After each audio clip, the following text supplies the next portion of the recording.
A countdown in Washington. Lisa Brady, Fox News. And when the president gives his State of the Union speech tonight, some lawmakers are hoping he'll take a harder line on China amid questions about the response to a Chinese spy balloon. The entire nation watched just this week as he failed to stand up to our number one adversary. Hello. Doesn't seem bright enough. That doesn't mean anything. Just like, nope. Nope. Hi. We're done with that. Hello. I'll come in here and then you come in here. We're already in here. We're going to the pre-show. I'm really excited for today's show. I think we have great guests lined up, and we are leading up to the State of the Union. Yay. Woohoo! Man, we do have great guests. Yep. I knew some of them. I didn't know all of them. Today's YouTube poll is asking, will you watch the State of the Union tonight? Yes or no? I believe we are streaming it here on our YouTube channel, Yeah. right? Brad and I are going to watch it on the stream. Nice. And that's it. We're not going to tell you who the guests are now Why? because they're too good. If you said their names out loud, it would be. No, that's exactly why you're saying You say their names out loud. Appointment listening, Ryan. All right. Well, You okay. just used a radio term on you. Yeah, he did. Mm-hmm. Good job. I'm learning them now. Mhm. I even know what a step and repeat is now. Mm-hmm. I'm learning That one these was new to things. me. Is- I had not. is That's that not even. radio That's specific? visual. Yeah, that's not visual, radio. But No, more like That's it's, just it's life. an industry term, Ryan. I'm Promo surprised you didn't know that. Step and repeat. I just called it a backdrop. backdrops could be different than a step and repeat. Mm-hmm. It's more specific. all right. Today at 12:25, Jackie It's Seebeck Ah. is going to Posobiec. be on. Posobiec? Posobiec? Posobiec. Posobiec. Okay. He's going to be with us at 12:25. He's great. He is great. And he's going to be talking to us about China. He knows what he's talking China. about when he talks about China for sure. You can tell that he just knows. Because he spent time over there. Yeah, he served. He speaks Mandarin. He does, doesn't he? That's right. Do you speak Mandarin? Uh, So now not un the time to poquito. pretend like you did it. Un Un poquito. Okay. Wiggins America today is fantastic. I love how much stuff This I've is got good. on this topic. And I'll tell you right now, it's the betting odds on the State of the Union. So it's everything you can think of. I State think of we the did Union. that last year. We may have, but it's Lucy Jenkins. What was that referencing though? I remember the name. I don't remember what it was. How they always just throw someone. Oh, that's right. Oh, that reminds me of my old friend Lucy Jenkins. Is Lucy up there? Yep. Stand up. Yeah. Lucy Jenkins. That's right. 105, Jim Carafano is going to join us. He's always great. And at 125, Brian Kilmeade is going to join us, and I believe he's going to be talking about Proud Family. Disney. Disney. Down with Disney. Yeah. And the Proud Family specifically. Yeah. I'm trying to try to slap him into some common sense. Not Brian Kilmeade. He's here to help with the slapping. He doesn't know that yet. And then at 12:45, I'm going to read the results of the YouTube poll. You can tell me all about your experience watching former State of the Unions. What do you think is going to happen tonight? Are you going to watch? Where are you going to watch? All of the things. Yeah. And I Yep. heard you have some good news today. You do? Diamond in the rough. Oh, yep. So I was like, huh. I do have a diamond in the rough. I will share that later in the show. I'm excited. Make it personal. Yeah, we could just That'd do be a stretch. Just do Hannah's good news. Mm-hmm. About Hannah's some hot good dates news. she's been on and stuff like that. Right. Mm-hmm. And some cold ones too. We didn't talk about the cold She ones. said right. Right. Uh-huh. All right, let's get the show on. All right. I'm getting texts. Bylaw.com. No, The I choice got- of a lawyer is an important decision and should not be based solely upon advertisements. Have you been lied to? Lied to by Washington politicians and the Wall Street propaganda machine? Hi, this is best-selling author Don Chamberlain from right here in Greater St. Louis, and I want to give you a copy of my new book, Crash Proof Wealth. Because according to Time magazine, Wall Street's retirement plans in 401ks and IRAs have failed millions of Americans. After seeing the last market crash over 39%, I had enough. There may be a way to grow your money when the market goes up, potentially double digits in good years, reduce taxes, and have my principal protected if the market declines again. Call Chamberlain Group now to get my free book and talk to me personally to discover the strategy to get potential double-digit growth during good years and never lose principal if the market declines again. Call 1-800-807-3838 to discover this asset, and I'll even cover shipping and handling. No credit card required. Call 1-800-807-3838. That's 1-800-807-3838. Again, 1-800-807-3838. With each breath, allergens, germs, and viruses get trapped in your nose. Now there's a simple, easy, and effective way to clean your nose and protect your health. It's called Navage. Navage. Available at Navage.com. This month's Zero Res Mark Reardon special. Get 3 rooms cleaned starting at $119 plus. They're throwing in a free hallway. Also for the month of love, take $75 off your air duct cleaning. Call 314-474-2020 or book online anytime at ZeroResSTL.com. That is exactly what I needed to hear. Thank God someone here knows what they're talking about. That's us. That's right. Gotta love this American ride. All right, you need to take the time and get the full picture. Come on, turn the radio on. It's Saturday and I won't be long. Don't get me wrong. I love the ladies. I mean, they rev my engine, but they don't belong in the newsroom. It is Anchor Man, not Anchor Lady. What do you want from me? I'm not America's sweetheart. Goodness sake, kid. Keep your voice down. Your father's listening to the radio.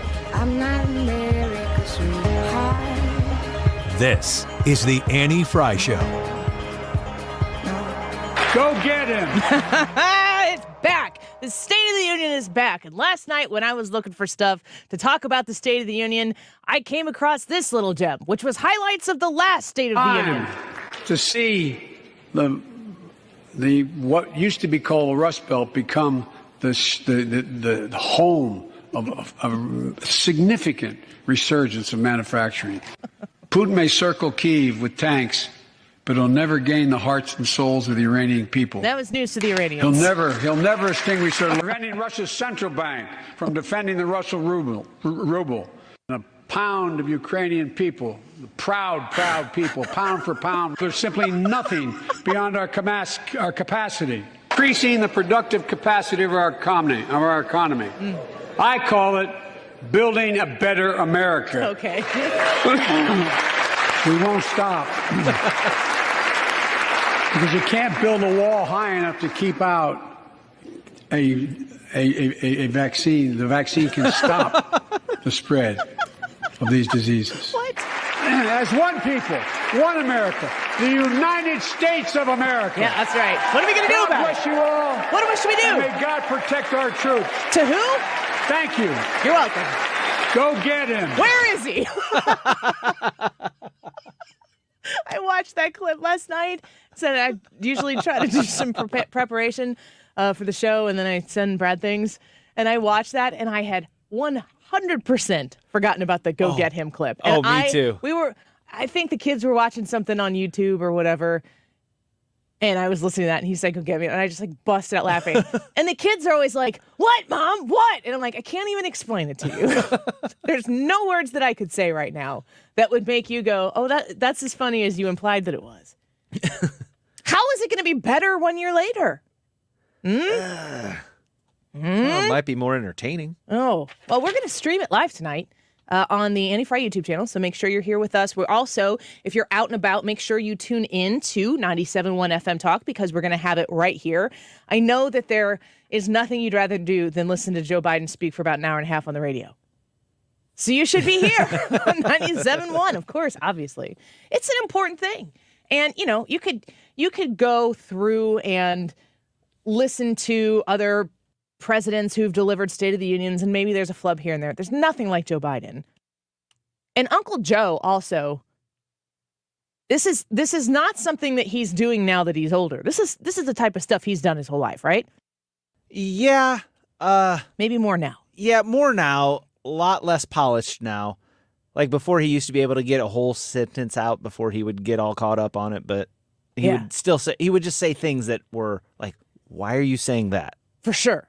What are some things, Brad, that you want to hear addressed? Not how you want them to be addressed, but what are topics that you think, in order for you, as somebody who is not a Biden voter, probably wouldn't be a Biden voter in the future, he's still your president, what do you want to hear him address tonight? So I want to hear him address the southern border and what he's actually doing to secure it. To me, that's one of the top. Yeah.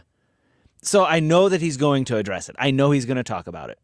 But I want him to talk about it with solutions. I don't want him to whine about Republicans blocking him. So I want him to talk about the southern border with solutions.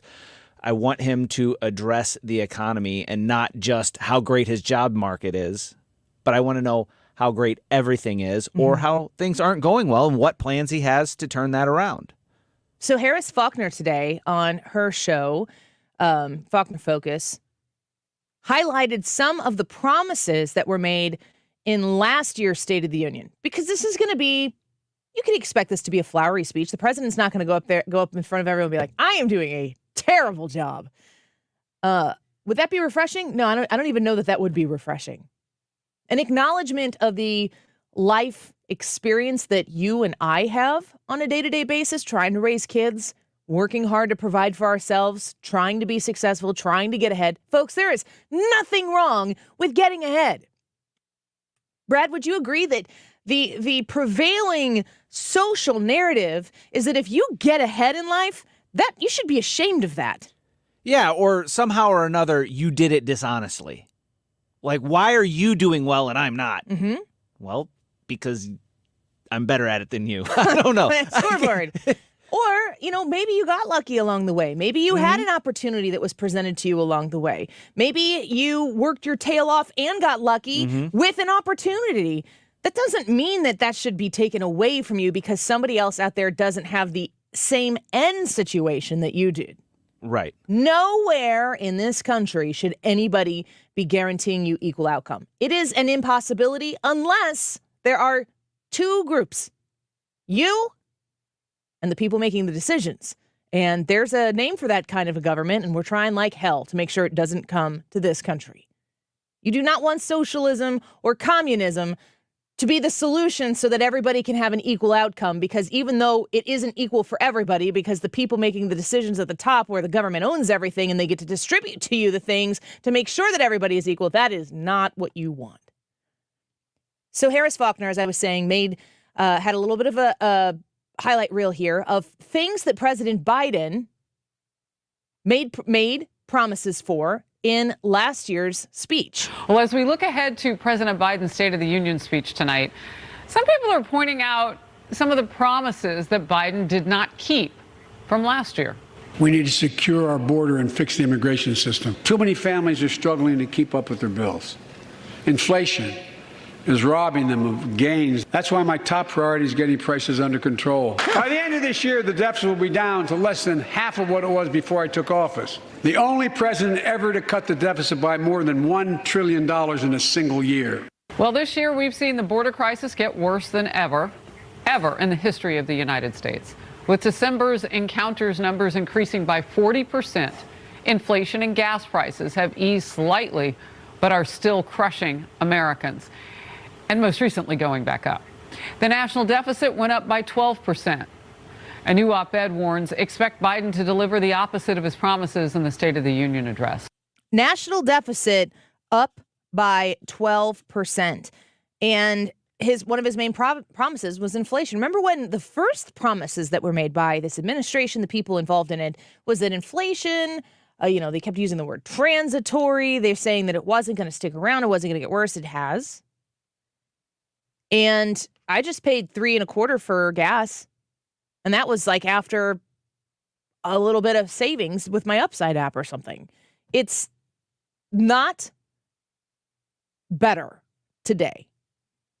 And whenever you hear about this cutting the deficit from President Biden, Steve Moore, our friend from the Heritage Foundation and an economic advisor to the stars, you might say, like presidents, he goes, this is like an alcoholic telling you that they used to drink 8 beers a night, and now they only drink 6 beers a night, and then bragging about the fact that they've decreased the amount of alcohol intake they've had. But they still have a problem that needs to be addressed, if not to their ultimate demise. That was the way to explain it in terms that even I could understand. The president is going to have to go in front of the American people tonight, and he's going to have to make the case that the American people should entrust him with the challenges that our country faces today. And I really don't know that he has the facts that are going to sell that to the American people, the team and the staff that can sell that to the American people, or the thought that the future is in the hands of Joe Biden that can make this believable to the American people. I don't know. I don't see the Democratic Party looking at Joe Biden like he's the future of this country. He's the past. And when you look at what the Democratic Party represents, I think the people who have waffled a little bit on the direction that the Democratic Party has taken this country, who are still Democrats, they're definitely not Republicans. You have to not think of, it's like politically fluid, one might say. Don't think of it as a binary choice. You're Democrat or you're Republican. That's not the way that this is going to work. Brad, we had a basketball game this past weekend. We were playing in the Consolation Championship, and it was a girls' game. And the officials were, it was a very, very physical game. And the officials didn't want to call too many fouls and make it super lopsided, but it just was a physical game. And our girls were getting knocked around and beat up. And the fouls, I mean, they had called in the first quarter, I think it was like 5 or 6 fouls against them. And I don't know that we had any. We were winning by a bucket or something like that. And, you know, our question as coaches, my husband's question was, what do I need to tell my girls to do to make sure that they can play with a game that's this physical? What would you like me to tell my girls? Which is kind of like the nice coach way of saying, would you please keep my kids from getting their butts kicked physically on the floor and hurt? And, you know, he asked that question and they said, listen, coach, we can't do it any other way than this. It's going to be too lopsided if we change the way, and that's not really what you want to hear. But I went to the girls and said to them, listen, it is close to the end of the first quarter. And what you need to understand right now is there are 3 quarters left in this basketball game. You are still in the game. You still have an opportunity to ensure that you win this game. You might not win the game, but you are still in it. And if you want to come back to the huddle and say, you know, she pushed me, she scratched me, she called me a foul name, if you want to come back here to the huddle and explain all of these things to me and decide that you are content to lose this game with those excuses, let's decide that right now. Because you're still in the game. We're not going to change who we're playing. We're not going to change who's enforcing the rules. We can't change anything. We can only determine for ourselves what we are going to do about it. And you have to ask yourself right now, what are you going to do about it? We ended up winning the game, which is very exciting as far as grade school girls basketball goes. But for me, incredibly exciting. The girls earned it. And when we went into the locker room, it was the last game for the 8th graders, so it was, kind of that post-season sadness of this was a fun season and you enjoy working with each other. But I said to the 8th graders specifically, but I said it to the whole room because my daughter's in there. She's a 5th grader. And I want her to know this too, but I want them all to understand that life is full of situations where you have to decide if you're willing to try to win, knowing that the officials aren't going to call it your way.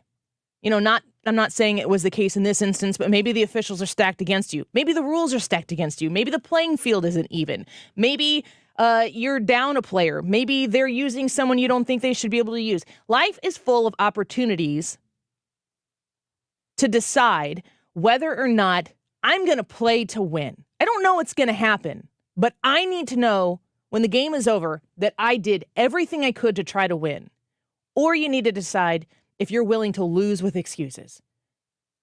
Are you okay when you're in the game with resigning yourself to say, this is stacked against me, those people are stacked against me. This is unfair. That's unfair. We're going to lose anyway. But you got all your excuses laid out so that when you go home at night and you put your head on your pillow, you think about those excuses and you can close your eyes and you can go to sleep. You know what happens to me when I choose to lose with excuses? I lay my head on my pillow and I think of those excuses over and over and over, and they eat at me, and I regret it. If I go into a situation and choose in the middle of the game, regardless of how the deck is stacked against me, and I choose to compete to win, when I don't win, I sleep well. And as I left, I was sitting in the car later that night because we had another game that we had to go watch. And I was thinking about it, and I'm like, that is the same message for today's Republican Party. If you feel like the deck is stacked against you, if you're looking around the world right now and you're saying, like, obviously, this is completely unfair. Look what they're able to do. Look who they have on their side. Look how they're willing to lie to get ahead. What am I supposed to do with this game? Do you feel content at night putting your head on the pillow and saying, well, everything was stacked against me. There's no way I could have won, so I quit to save my time. I cannot sleep like that. If you're still in the game, compete to win. I don't know if we're going to pull it off.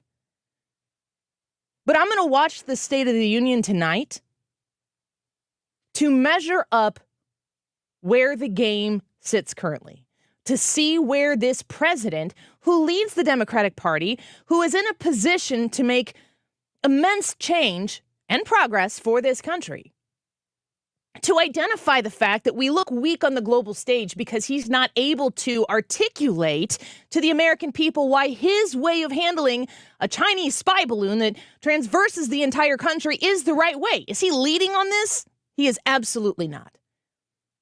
Explain to me how the southern border makes this country have the strongest possible ability to compete on the world stage and do the humanitarian people for those who are coming to our country and dying trying. Explain that to me.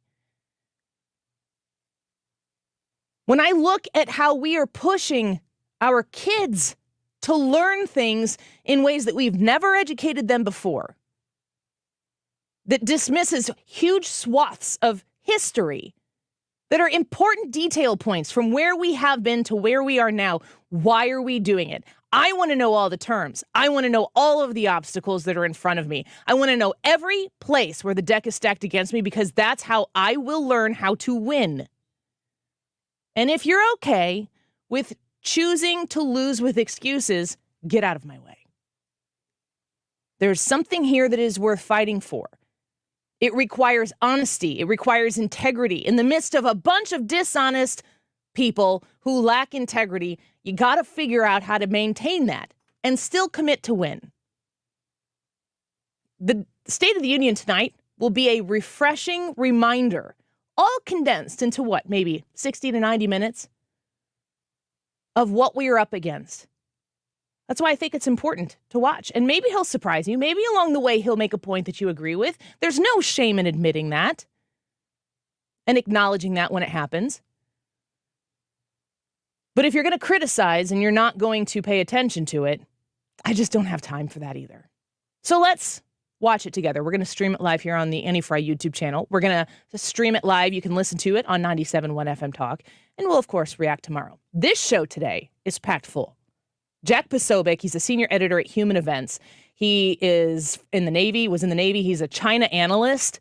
And he's going to come talk to us right when we come back right here about the Chinese spy balloon. He'll go deeper than that. I'm going to ask him about the importance of the Biden administration trying to bring up what Donald Trump knew and didn't do during his administration and what we found out since then about what the intelligence knew and how they handled it during the Trump administration. All of that when we come back. And in the 1 o'clock hour, Jim Carafano's perspective on this and Brian Kilmeade at 1:25 on the Annie Frey Show to talk to us about that egregious Disney Plus show, The Proud Family, and its latest season. It's unbelievable. Brian Kilmeade's going to break down the actual history of that and our country at 125. Jack Posobiec when we come back. Number 3, you the cutest jailbird I ever did see. I sure would be delighted with your company. Come on and do the jailhouse rock with me. Let it rock. Everybody let it rock. You know, you hear politicians talking to you about the need to get prices down. Inflation is high. I have a solution for you at Ruler Foods. I am so incredibly glad that I have been connected with Ruler Foods, that we have been able to work on this partnership together, because it saves money. And it is really just that simple. Shopping at Ruler Foods, the one closest to my house, is in Collinsville, Illinois. If you go to rulerfoods.com, you'll find the one that's closest to your home, to your office, or maybe a place that you go to every week.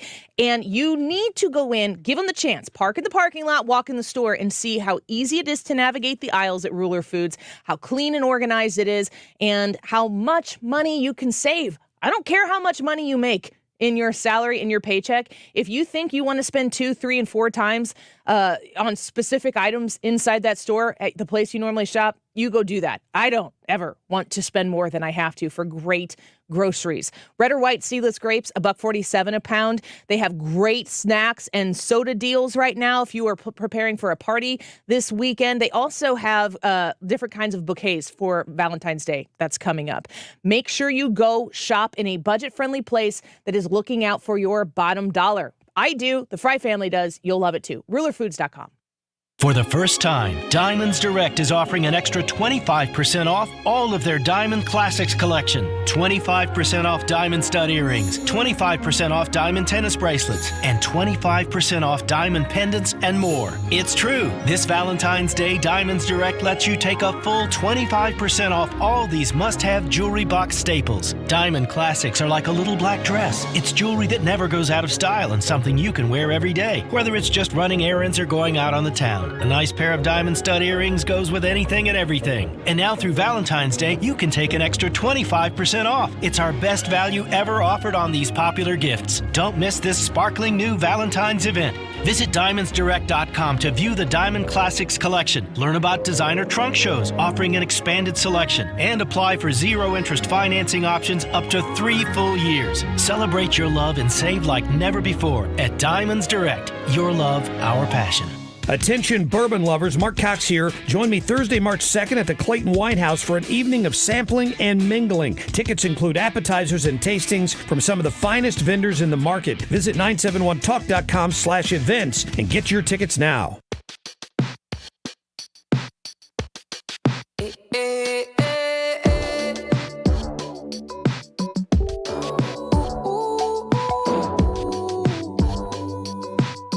You're listening to The Annie Frey Show on St. Louis's home for conservative talk. Follow Annie on Twitter @Annie Frey Show.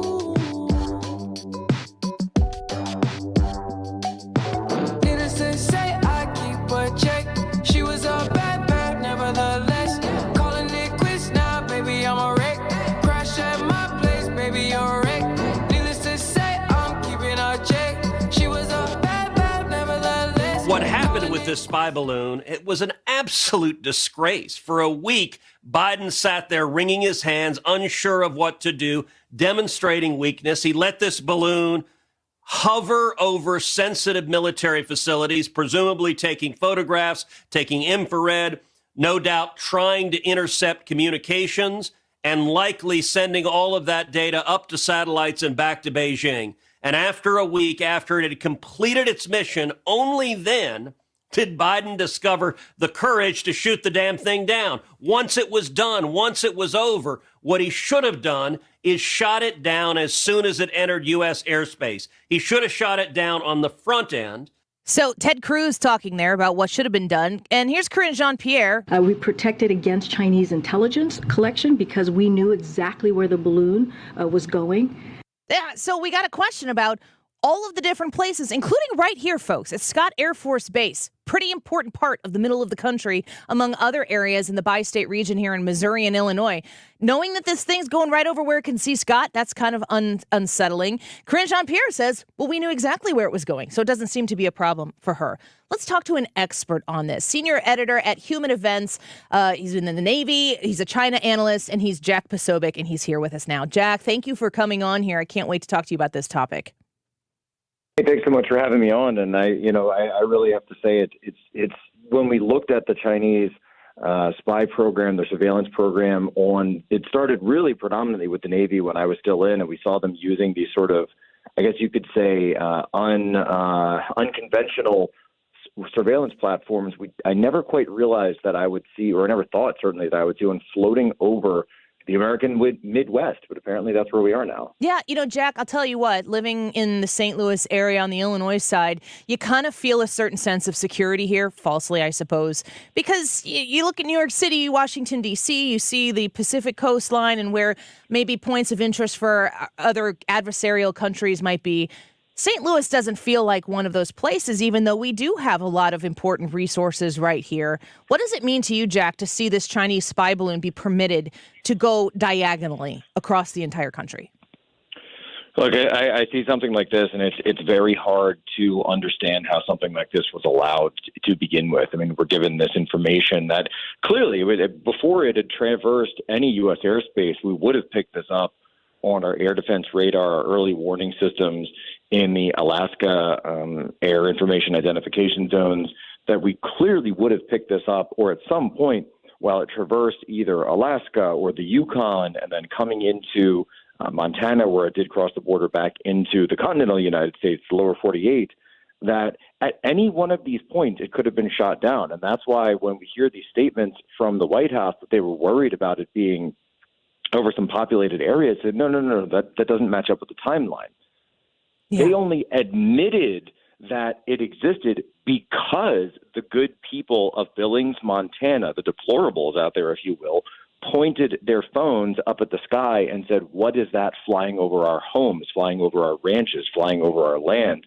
Why is there a Chinese spy platform, which who knows what sensors are on that thing, whether it's picking up just military or commercial, even personal signals, cell phone, et cetera, other radio transmissions that could be picked up. Maybe they were listening to the Annie Frey show on the Chinese spy balloon. We don't know. But hopefully for their benefit, they were. That clearly this is something that should have been dealt with prior to any of that. But the administration was worried because they have this upcoming audience with Tony Blinken and Xi Jinping, the current chairman, or almost, I call him the Red Emperor over in China. We talk about that on Human Events Daily. That if you want to understand the true state of the union, because I know the speech is coming up later today, the true state of the union is when they went to Biden yesterday and they asked him, they said, does this affect U.S.-China relations? And he said, this incident will not affect U.S.-China relations. That's the state of the union. We are owned. Ugh, that's terrible to hear. Jack Posobiec with us right now. As I mentioned, senior editor at Human Events. You do a great podcast that I tune in, especially when some of these key moments happen, just to get your take on it. You have great guests. I encourage people to check out the podcast as well. You've spent a lot of time understanding the Chinese and understanding their interests here in the United States. What is it? We put in all the pieces together, and I'm sure more that you can add to the puzzle here. But we hear about TikTok all the time. I mean, that's like the everyday spying that the Chinese do on Americans and other people across the world, I'm sure. You put something like this in. Did the Chinese know that we were going to see this? Were we never supposed to see this? I mean, do they have interest in everyday spying, and this balloon was another instance, or was this an actual more bold effort on their part? Well, I do think that the balloon was targeted more towards the military facilities. And I bring up the fact that we don't know what sensor platform, what sensor package was on this thing, because simply we don't know that it was blown up with a Sidewinder missile. So even if we do recover some debris of it, we'll never really be able to put together exactly what it was because of the armament that was used to destroy it rather than the 20 millimeter cannon that the F-22 has. And so it was completely destroyed when it left U.S. territory, when it left U.S. soil. And so my sense of it is that they were using this to track U.S. sensitive sites. And when you're talking about specifically those nuclear silos in Montana, we've got nuclear silos across the Midwest and some of those western states, and they use highly encrypted communications. Obviously, they're underground, but you could have potentially sensors on there that could be using LiDAR mapping of trying to get a sense of exactly where the facilities are. If you've got thermal or IR, you can sense if something is warm, if something is cold. Is it going to be going through an active drill or not, et cetera, et cetera. They're picking up all sorts of information on the readiness of our nuclear sites. This is America's most powerful weapon. It is part of our nuclear triad. It's part of our national defense strategy. And the fact that that is something that the CCP is directly coming over and picking up on with a fidelity and a broadcast picture or a bandwidth picture that is much, much closer and much lower than anything you get with the satellite, which of course is a high overpass, and so you're not going to necessarily get as much collection as you do with the what we call this is persistent surveillance. So with persistent surveillance, similar to what the U.S. would have when we fly a drone overhead, or we simulate a cell phone tower with a drone or something like that. That's called persistent collection. Mm-hmm. This was persistent collection, which is different than satellite collection, and people really need to understand the difference. Yeah, I think that everyone's eyes are a little bit more open to the efforts of the Chinese government and how much interest they have in really the American demise. And unfortunately, it seems as though this administration is equally invested in American demise. The natural knee-jerk reflexive reaction of many people in the media that I think that the politicos are very eager to seize upon is, oh, but what about Donald Trump? So the whole weekend conversation while we're shooting balloons out of the sky is, this happened to Trump, too. And then Donald Trump and a whole host of other people who are in his intelligence community and in his administration go, absolutely, we do not know of any of these things happening during our administration. What do you make of that little operation that took place over the weekend to try to bring Donald Trump into this muddied mess? Well, I highly encourage everyone to go back and watch the old movie Gaslight. Since we're talking about hot air balloons, go watch the movie Gaslight. The American one, the British one's good too, but I prefer the American one. And it's the husband is up going around the attic, and he's running this con, and every time he goes up there, it affects the lights, the gas lights in the house. And she can see the gas lights flickering, and then he comes back down, and she asks what was wrong with the lights. And he said there was nothing wrong with the lights. You didn't see anything. And he does this over and over. That's exactly what you're seeing the government do now. If a balloon the size of 3 school buses with this massive payload, 200 feet high, had flown over the United States during the Trump administration, we all would have known.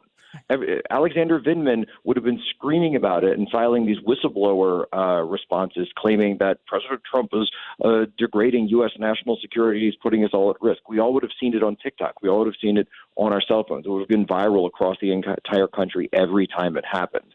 So this sense that they're just coming out now and trying to tell us that this happened 3 times already, it's completely ridiculous on its face, totally divorced from reality.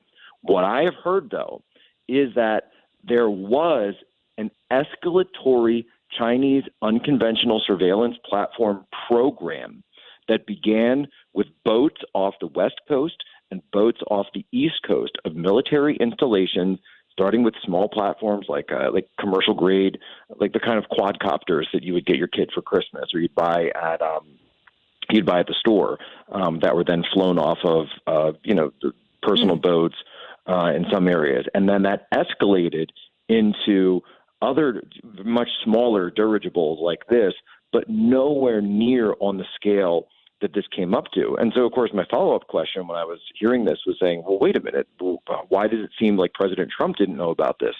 Apparently, an order was given down to not brief the White House on what the Chinese surveillance program was and the fact that it was building up. So the fact that you have these unnamed senior DOD officials reporting this out with, AKA General Milley. I think we obviously know that it's him at this point.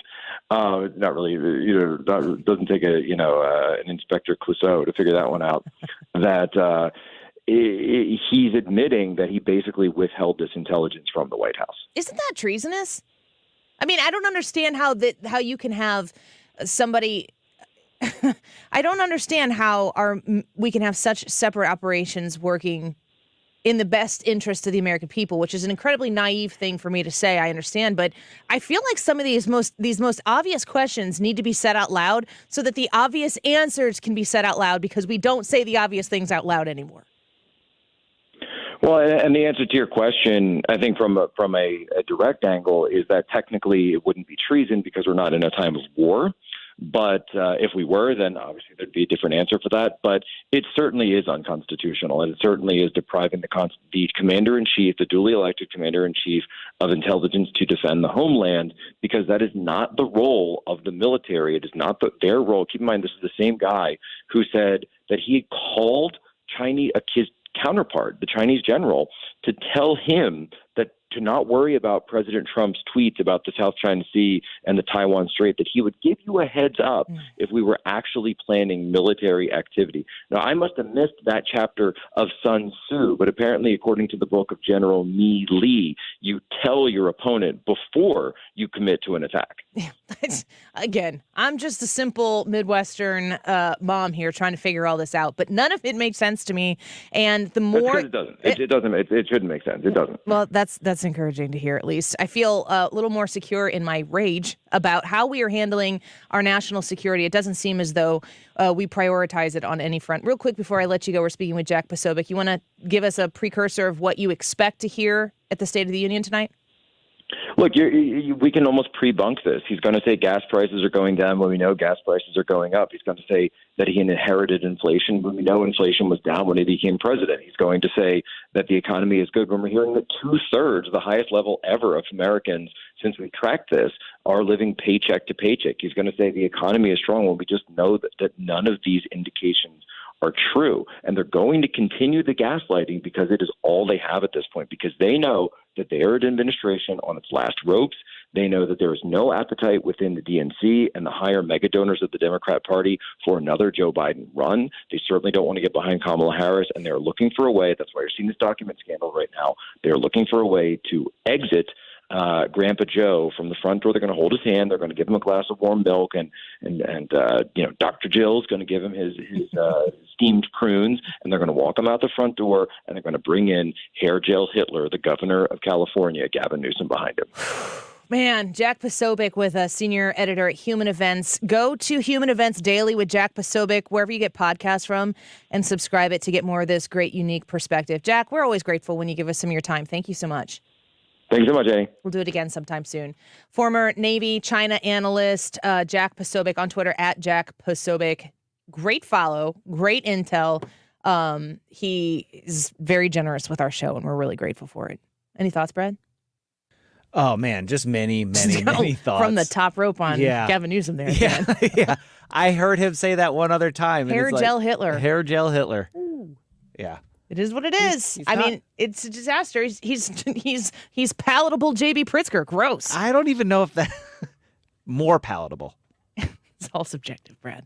It's all subjective. Let's take a quick break and palate cleanse with Ryan Wiggins and his take. Is it betting odds on the State of the Union tonight? Yep, betting odds. Ryan's got all the deets, and that means details for people who, I don't think you can say deets anymore and be cool. That's probably, the shelf life is probably passed on that. Mm-hmm. Like if it's natural for you or I to say, it has passed. Yeah, it's true. And I am maybe one of the least cool people I know. So it's definitely not cool. Let's take a quick break. Wiggins America. When we come back on betting odds for the State of the Union, we'll be right back. Needless to say, I'm keeping a check. She was a bad, nevertheless. Calling it quits now, baby, I'm a wreck. The Annie Frey Show is streaming online. Watch us live on YouTube and subscribe.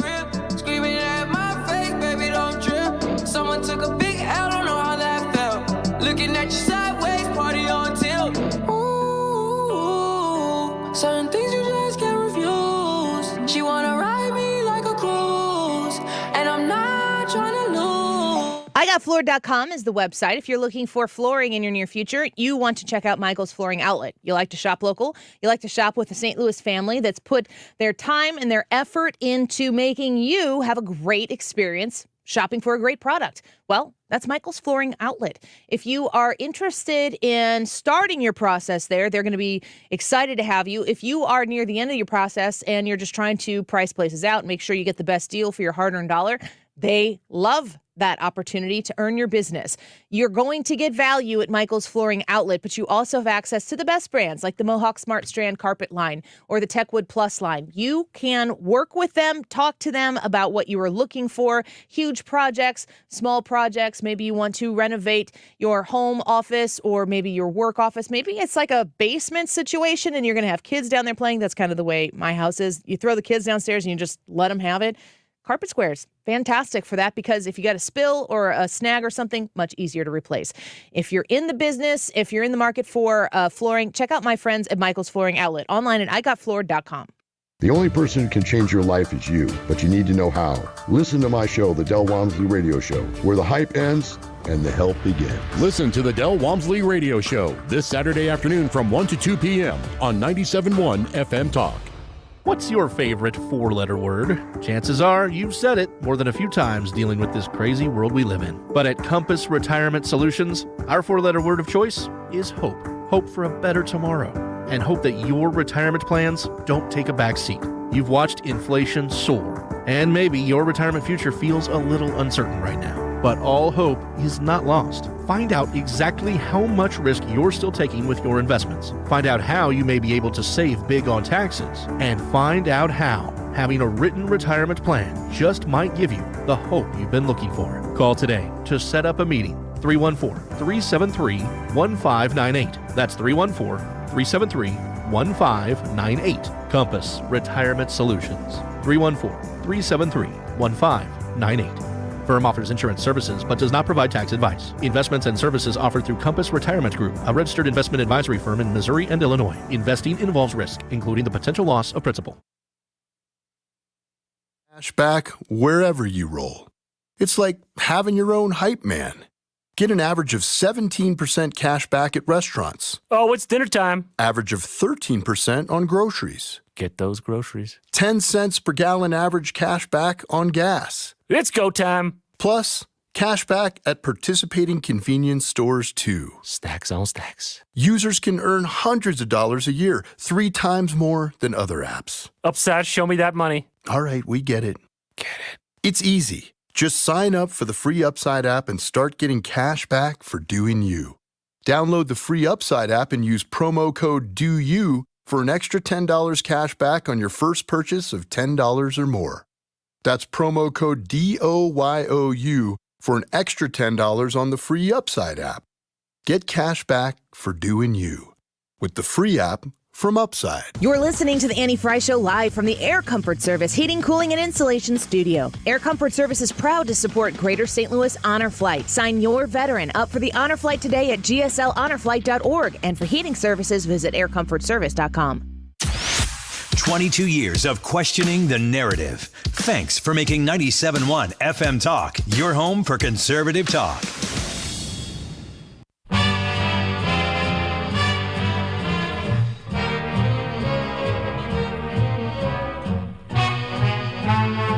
This is the Annie Frey Show. Find the podcast, on-demand audio, and more at 971talk.com/Annie.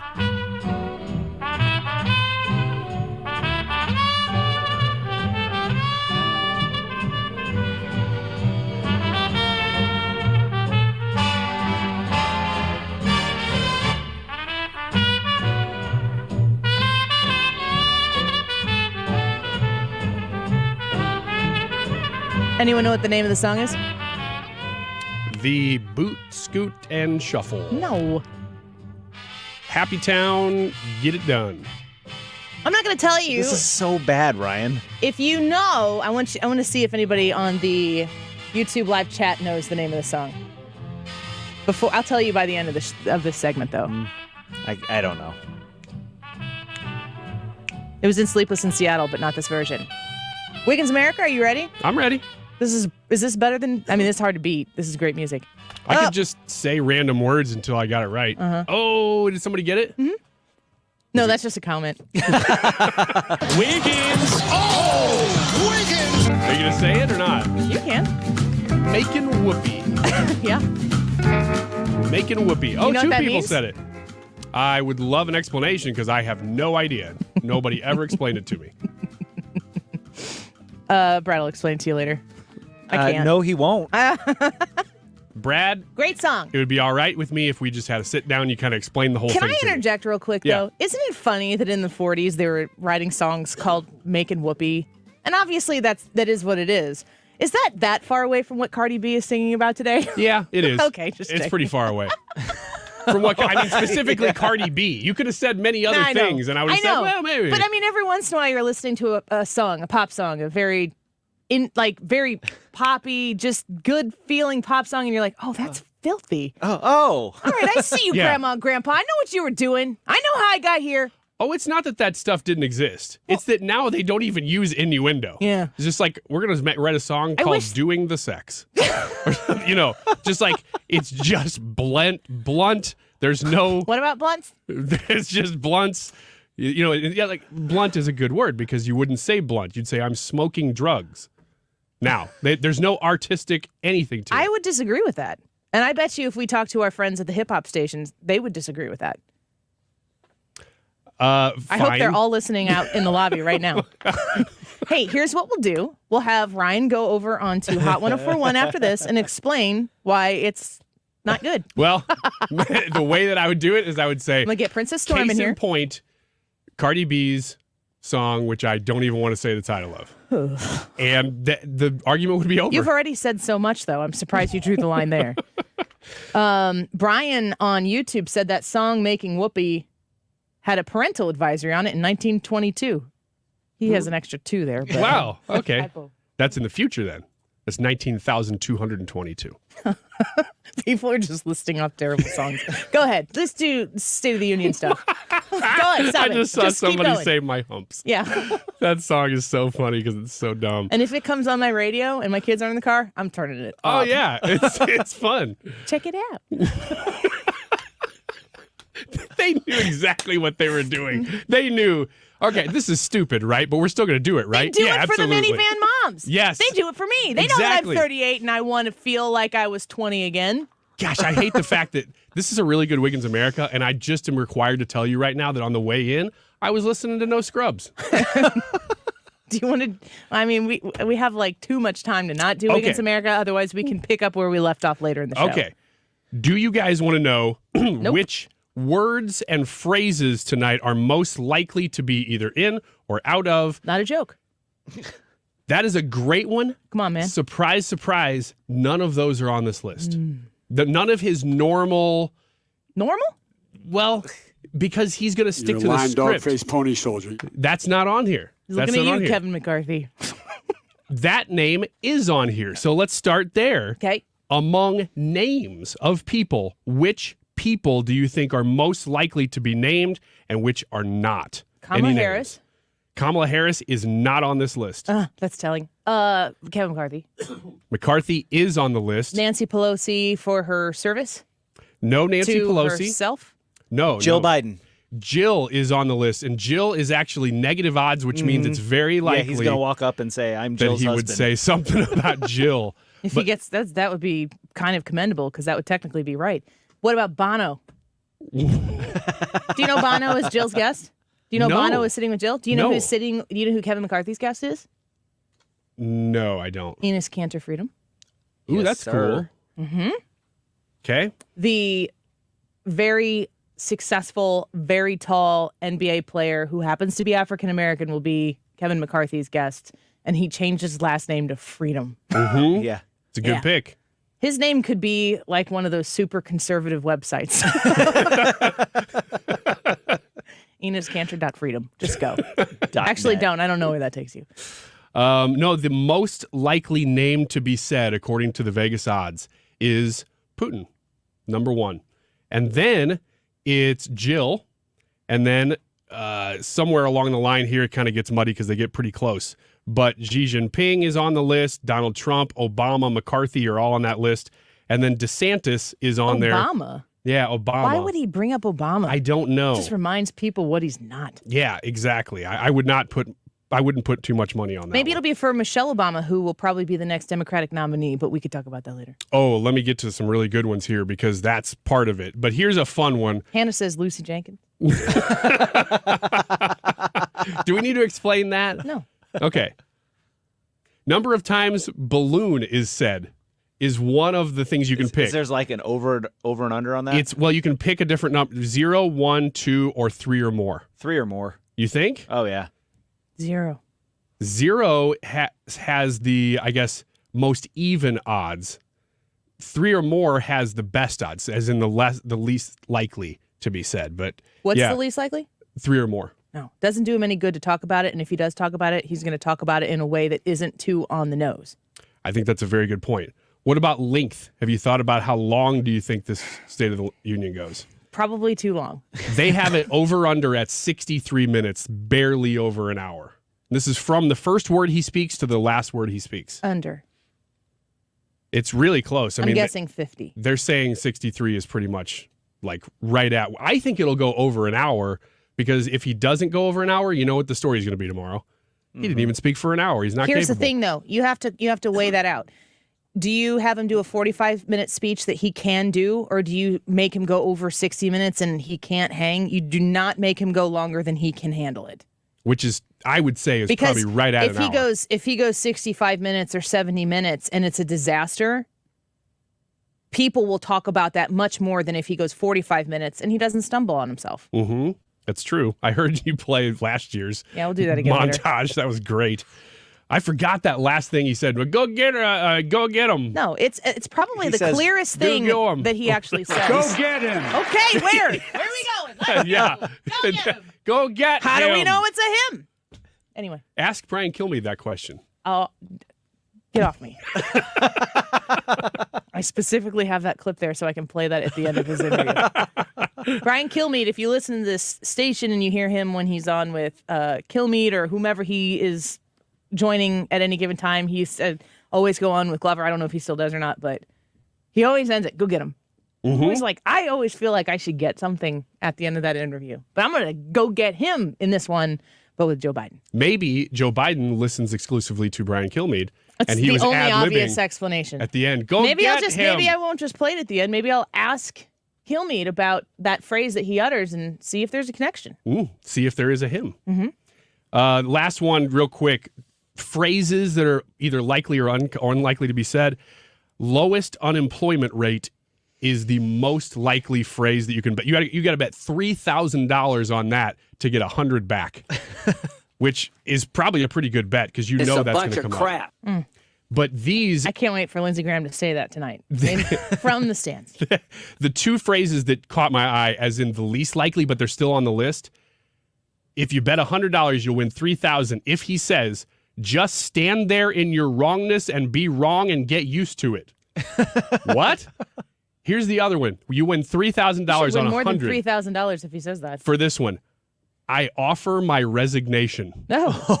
Vegas has it on the list. Could you imagine? If he says, this is it for me, I offer my resignation, you'd win $3,000 on $100. I wasn't even thinking about the possibility until I saw that. Say it. I did. No, him.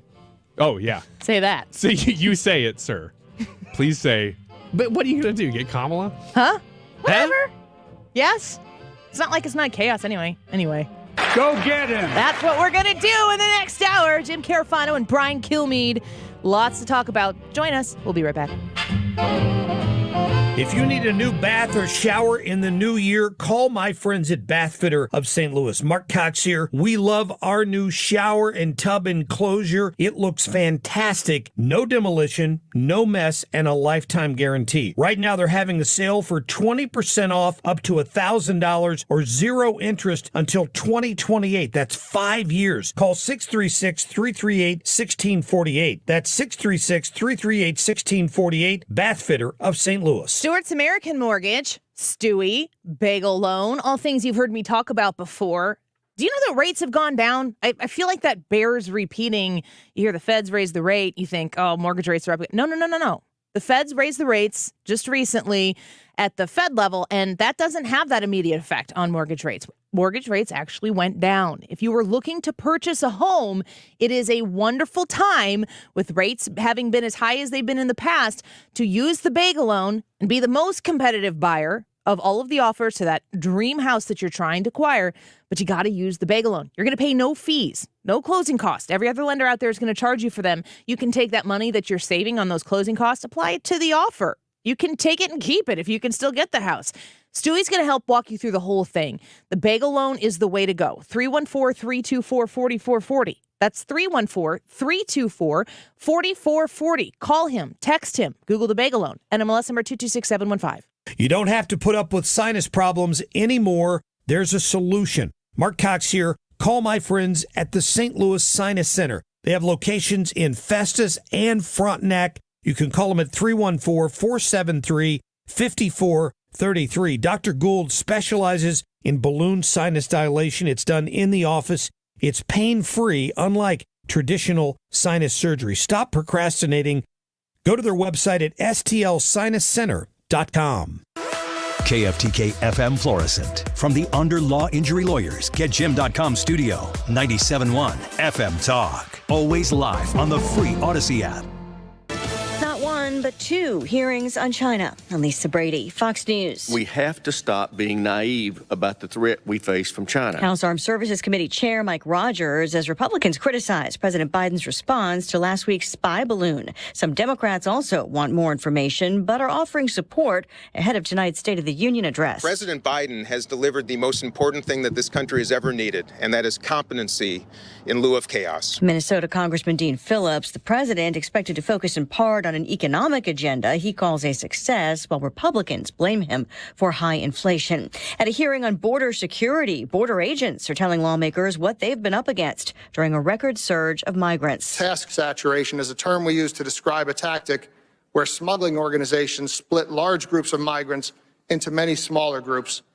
These small groups are then directed to illegally cross the border all at once and at different locations. John Modlin, chief patrol agent for the Tucson sector, which is more than double the size of El Salvador, and where he says most encounters are with single men, hoping to avoid detection. Maryland Democrat Jamie Raskin is ranking member of the House Oversight Committee. We are a nation of immigrants, and we are a nation of laws, and we can live up to all of our values in this challenge. The White House calling on Congress to act to fix what it calls a broken system. Law enforcement officials have their own Super Bowl countdown underway, with everything from cybersecurity to counterfeit merchandise being watched. The NFL's security chief, Kathy Lanier, said it somewhat in jest, but meant every word for fans with tickets to Super Bowl 57. Leave your drones, umbrellas, selfie sticks, and weapons of any kind at home. And that's just for starters. Literally thousands of officers, uniformed and not, will be on hand. Fox's Gernal Scott, the Homeland Security chief, pledging to aggressively address any issues, but he says right now there's no credible threat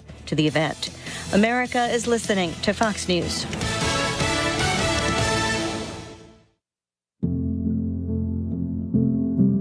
Kids across America are going to school hungry. Millions of kids every day.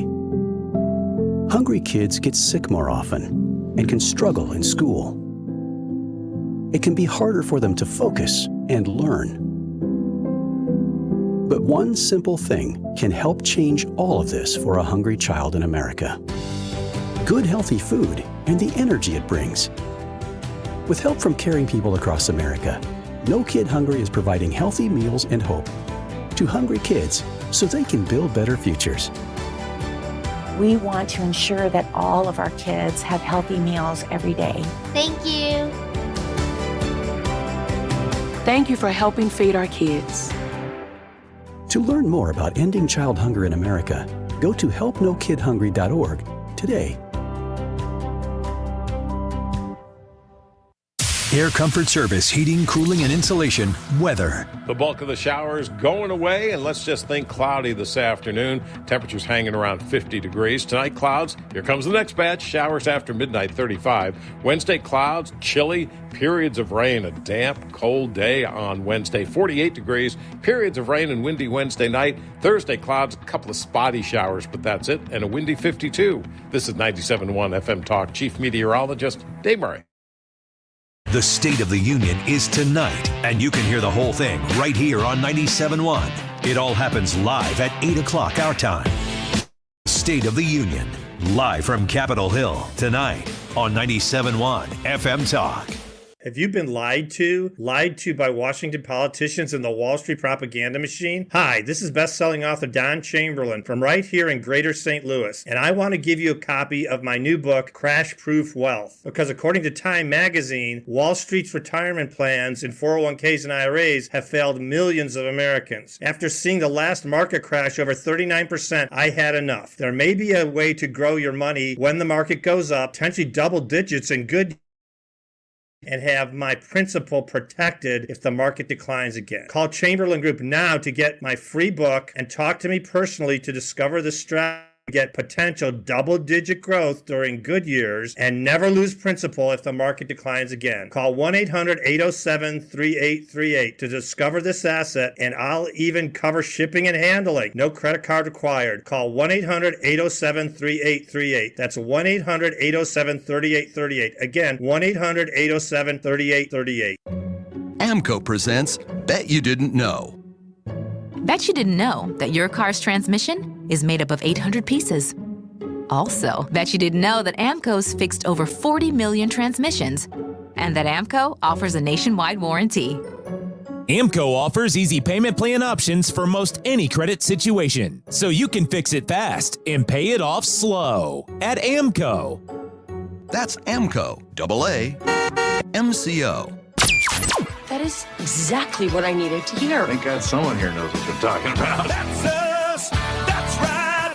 Gotta love this American ride. All right, you need to take the time and get the full picture. Come on, turn the radio on. It's Saturday and I won't be long. Don't get me wrong. I love the ladies. I mean, they rev my engine, but they don't belong in the newsroom. It is Anchor Man, not Anchor Lady.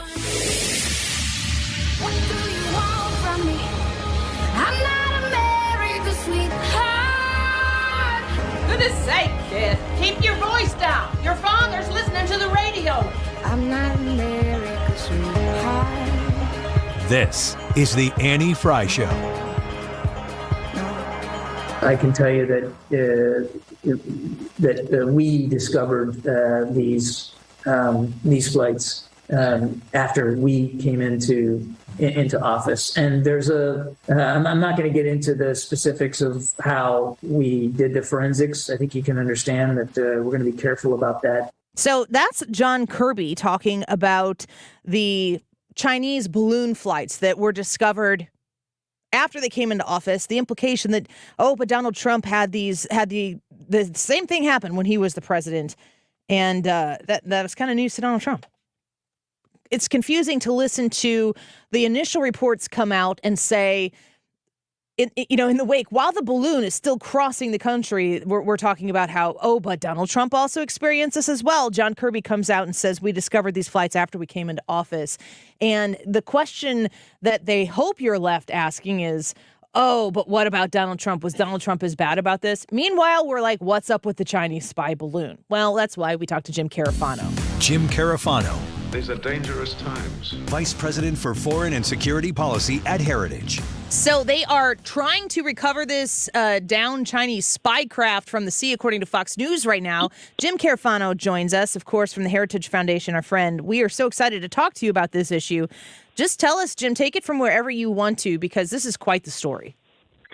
Yeah, so I should explain the difference between the Trump stuff and the Biden stuff, because actually this is, I think, typical of many of Biden's efforts to kind of push responsibility or excuses or obfuscate other failures on a number of different issues. So it's very clearly, first of all, that that what happened in the Trump administration is nothing like this. Many countries collect intelligence against the United States, balloons, ships, submarines. Most of those things sit outside U.S. waters, and really we can't do anything about it because they're in international water, right? So it is, first of all, it's very clear that the only reason why the Biden administration knows this is because this balloon transited the United States for days. Then they have gone back into the data and they said, okay, it looks like some of these things that were sitting out there may have looked similar to this. They may have been the Chinese thing, and they may have incidentally, strayed into U.S. territory.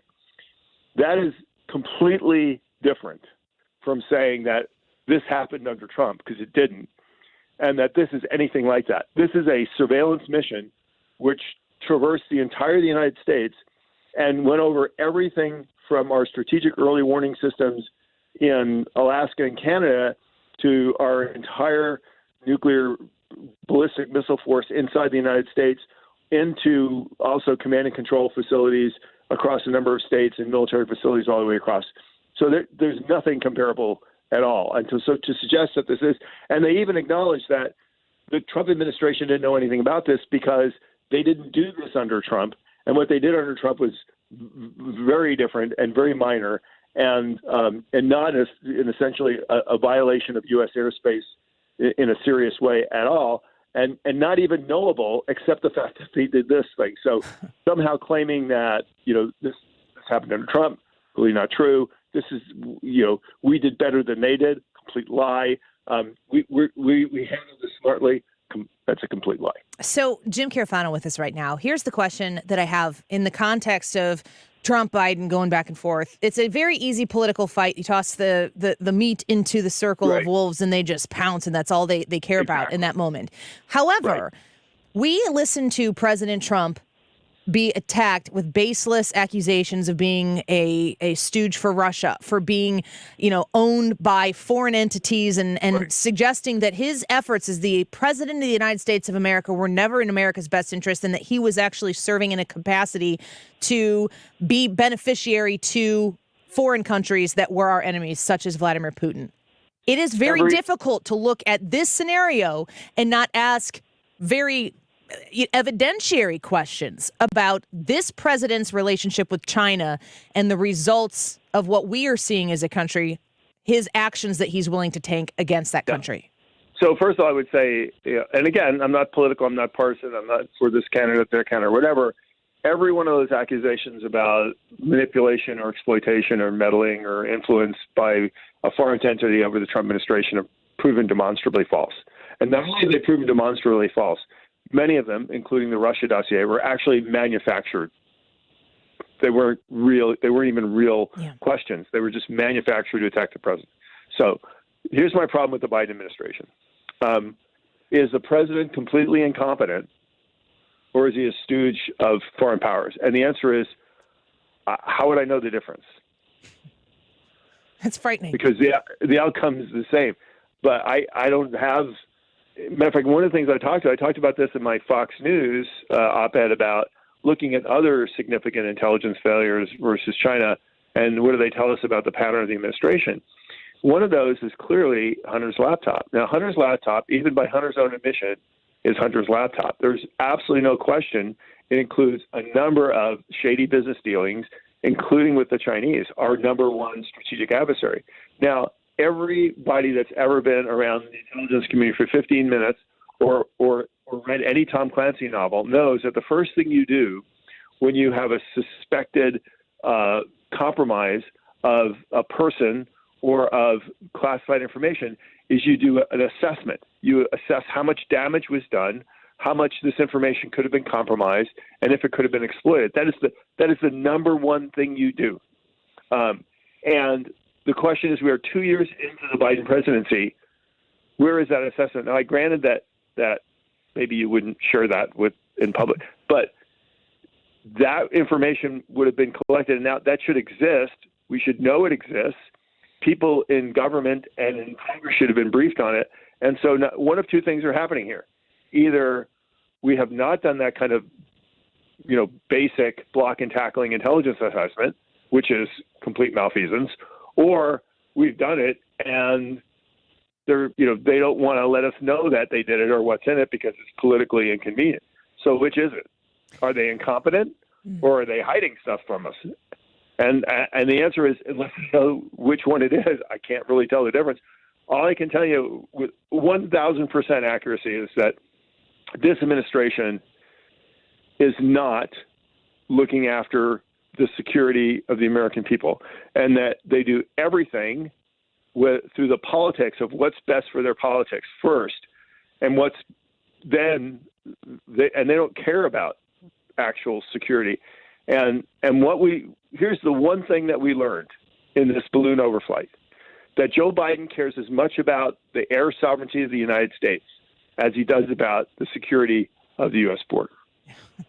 Yeah, that's tough. I mean, for American citizens like myself and the people who are here in St. Louis and on the Illinois side of the river, Scott Air Force Base is right over here. We have people in our own listening area right now who are able to see this balloon as it went across southern Missouri. We know the importance of our geopolitical location in the country, but I tell you what, being in the Midwest, you see a lot of things taking place, a lot of threats assessed, that's coastal, generally speaking. There is a sort of comfort that comes from being smack dab in the heartland of the country. It makes us maybe Midwestern nice. And then this balloon comes all the way across. I mean, just for a while, but don't test our patience. This balloon comes all across the country, and that does feel like an infiltration that in my lifetime, I was a senior in high school when September 11th happened. I don't equate this instance with September 11th, but I am asking myself, what the hell is going on with this balloon coming right over the center of the country? It just seems like what a bold move by China and a weak response by this president. Yeah, look, could you imagine if something like this had happened on September 12th? Oh, man. 2001? I mean, it wouldn't have made it. They would have. Americans would have taken it down themselves. I mean, it really. Yeah, I mean, it's just, and the way the administration is. I mean, look, all I can say is the way they've treated this thing is the way they treated Afghanistan, the way they're treating the border, the way they treat inflation, a whole bunch of other issues. It's the first thing we have to do is protect our politics, not protect the interests of the American people. It's not, oh my God, American interest, how can we protect them? It's how can we make sure that none of this sticks to us? Yeah, it's very disconcerting because you don't feel like the people in charge are at least in charge with your best interest at heart. I want to shift off this a little bit, maybe, and maybe they're intertwined, but I was wondering if you were able to pay any attention to any of the testimony that was taking place on Capitol Hill today, because you brought up the border. We continue to talk about the border here. Do you believe that the interests of the people asking for testimony about what is taking place in the southern border that's happening outside of the Biden administration's, guidance in hand, these people were compelled to testify and they agreed to do it? Do you feel like this is a step, even a small one, in the right direction? Oh, absolutely. I tell you what pleased me even more, and if people are really interested, we have actually a very extensive paper on this on our website, heritage.org, is the effort to impeach Secretary Mayorkas, who has, by every responsible measure, failed to live up to the oath that he took of office. And we did a paper. We've gone through this. It's not partisan. It's not political. It's just legal. I mean, we went through, and there's an unimpeachable and factual case to impeach him for failing to perform his office. And I don't think it's up for question.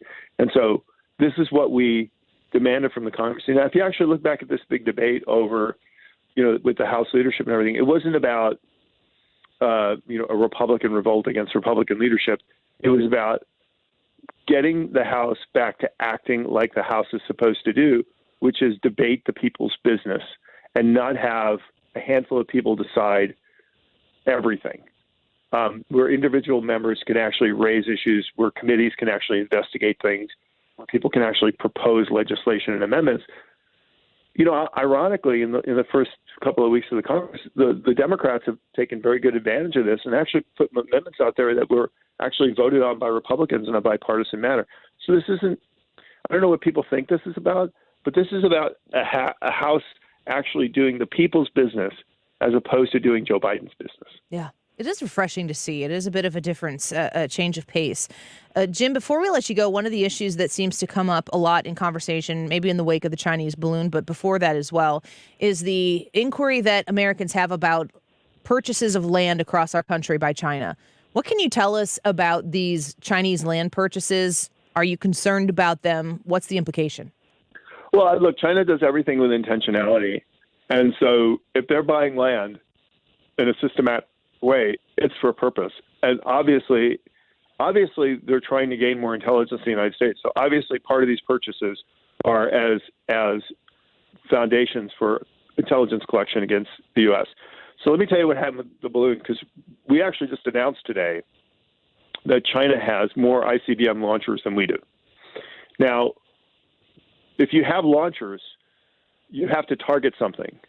And so I believe that both the land purchases and this Chinese overflight are specifically designed to gather more intelligence for the targeting of the U.S. missile deterrent force by the Chinese nuclear weapons. What's the proper American response to these purchases? I mean, what could actually be done about it? Well, they can be banned. There's plenty of precedents. For a matter of fact, Texas has a proposal for a law to ban these purchases, whether it's critical infrastructure or land near facilities, or even not banning foreign ownership. Many countries have laws banning foreign ownership of land. So it's internationally acceptable. It's perfect. You can't buy land in China. Yeah. I mean, you can't. I don't think you could fly balloons across the mainland either.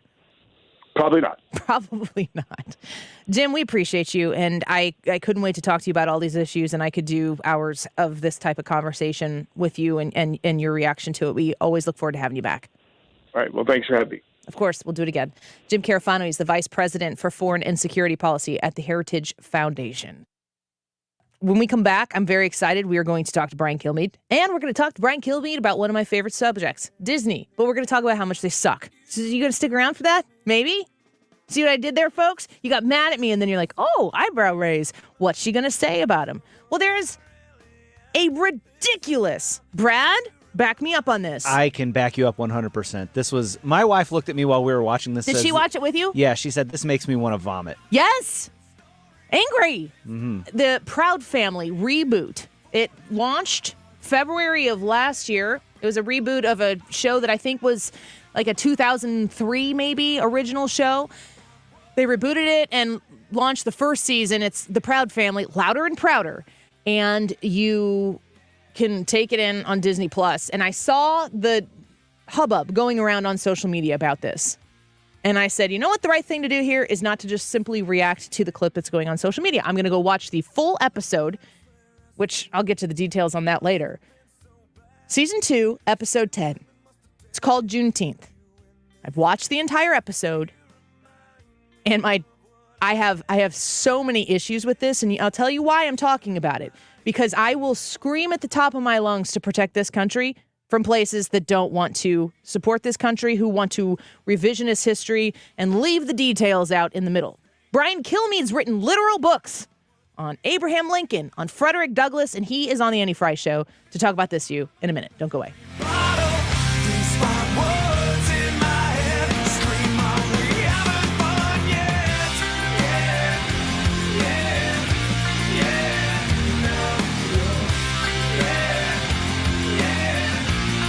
This is the Annie Frey Show. Follow Annie on Twitter @AnnieFryShow. Hi, this is Thomas Helbig with the Retirement Advisory Group. Hi, I'm Bob Kershaw, Tom's nephew. As a family business, we are committed to protecting your retirement, whether you're nearing retirement or already retired. What if it were possible to protect you from market downturns without having to make an emotional decision to buy or sell? What if you could take advantage of a strategy that would automatically take you out of harm's way during the bad years and position you for the growth opportunity during the good years? The secret is in linking safely to the market without putting your principal at risk.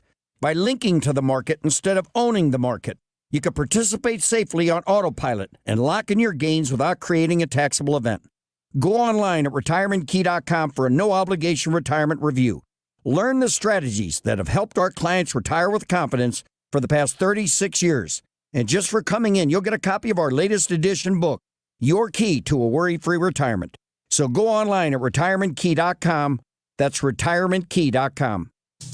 If you own a home in St. Louis and you want to sell it as is without any inspections or the need to make any repairs, call Chris Buys Homes, stlouis.com at 314-782-8000 and get your cash offer without any obligation, commissions, banks, or headaches. Chris buys vacant homes, inherited homes, fixer-uppers, beautiful homes, even the tenant who won't pay the rent apartment. Google us. Chris Buys Homes in St. Louis, and check out our best reviews from satisfied customers. When you sell to Chris, you decide when you want to move.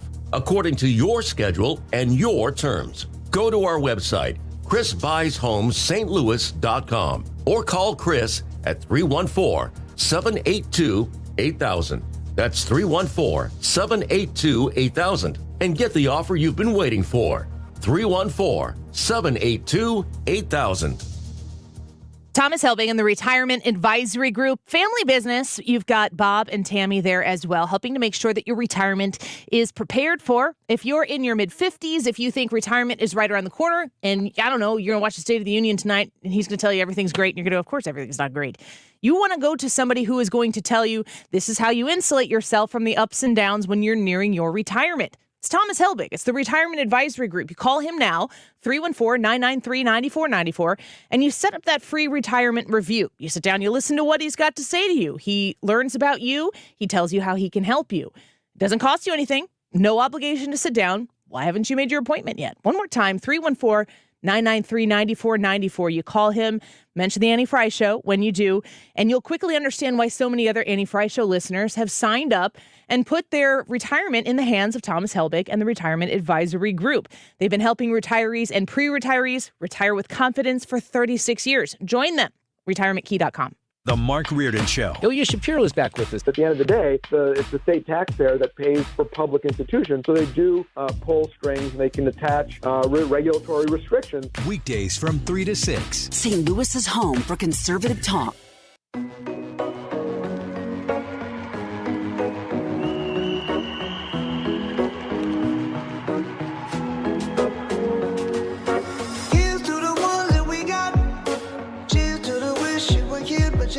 You're listening to The Annie Frey Show. Follow Annie on Twitter at Annie Frey Show.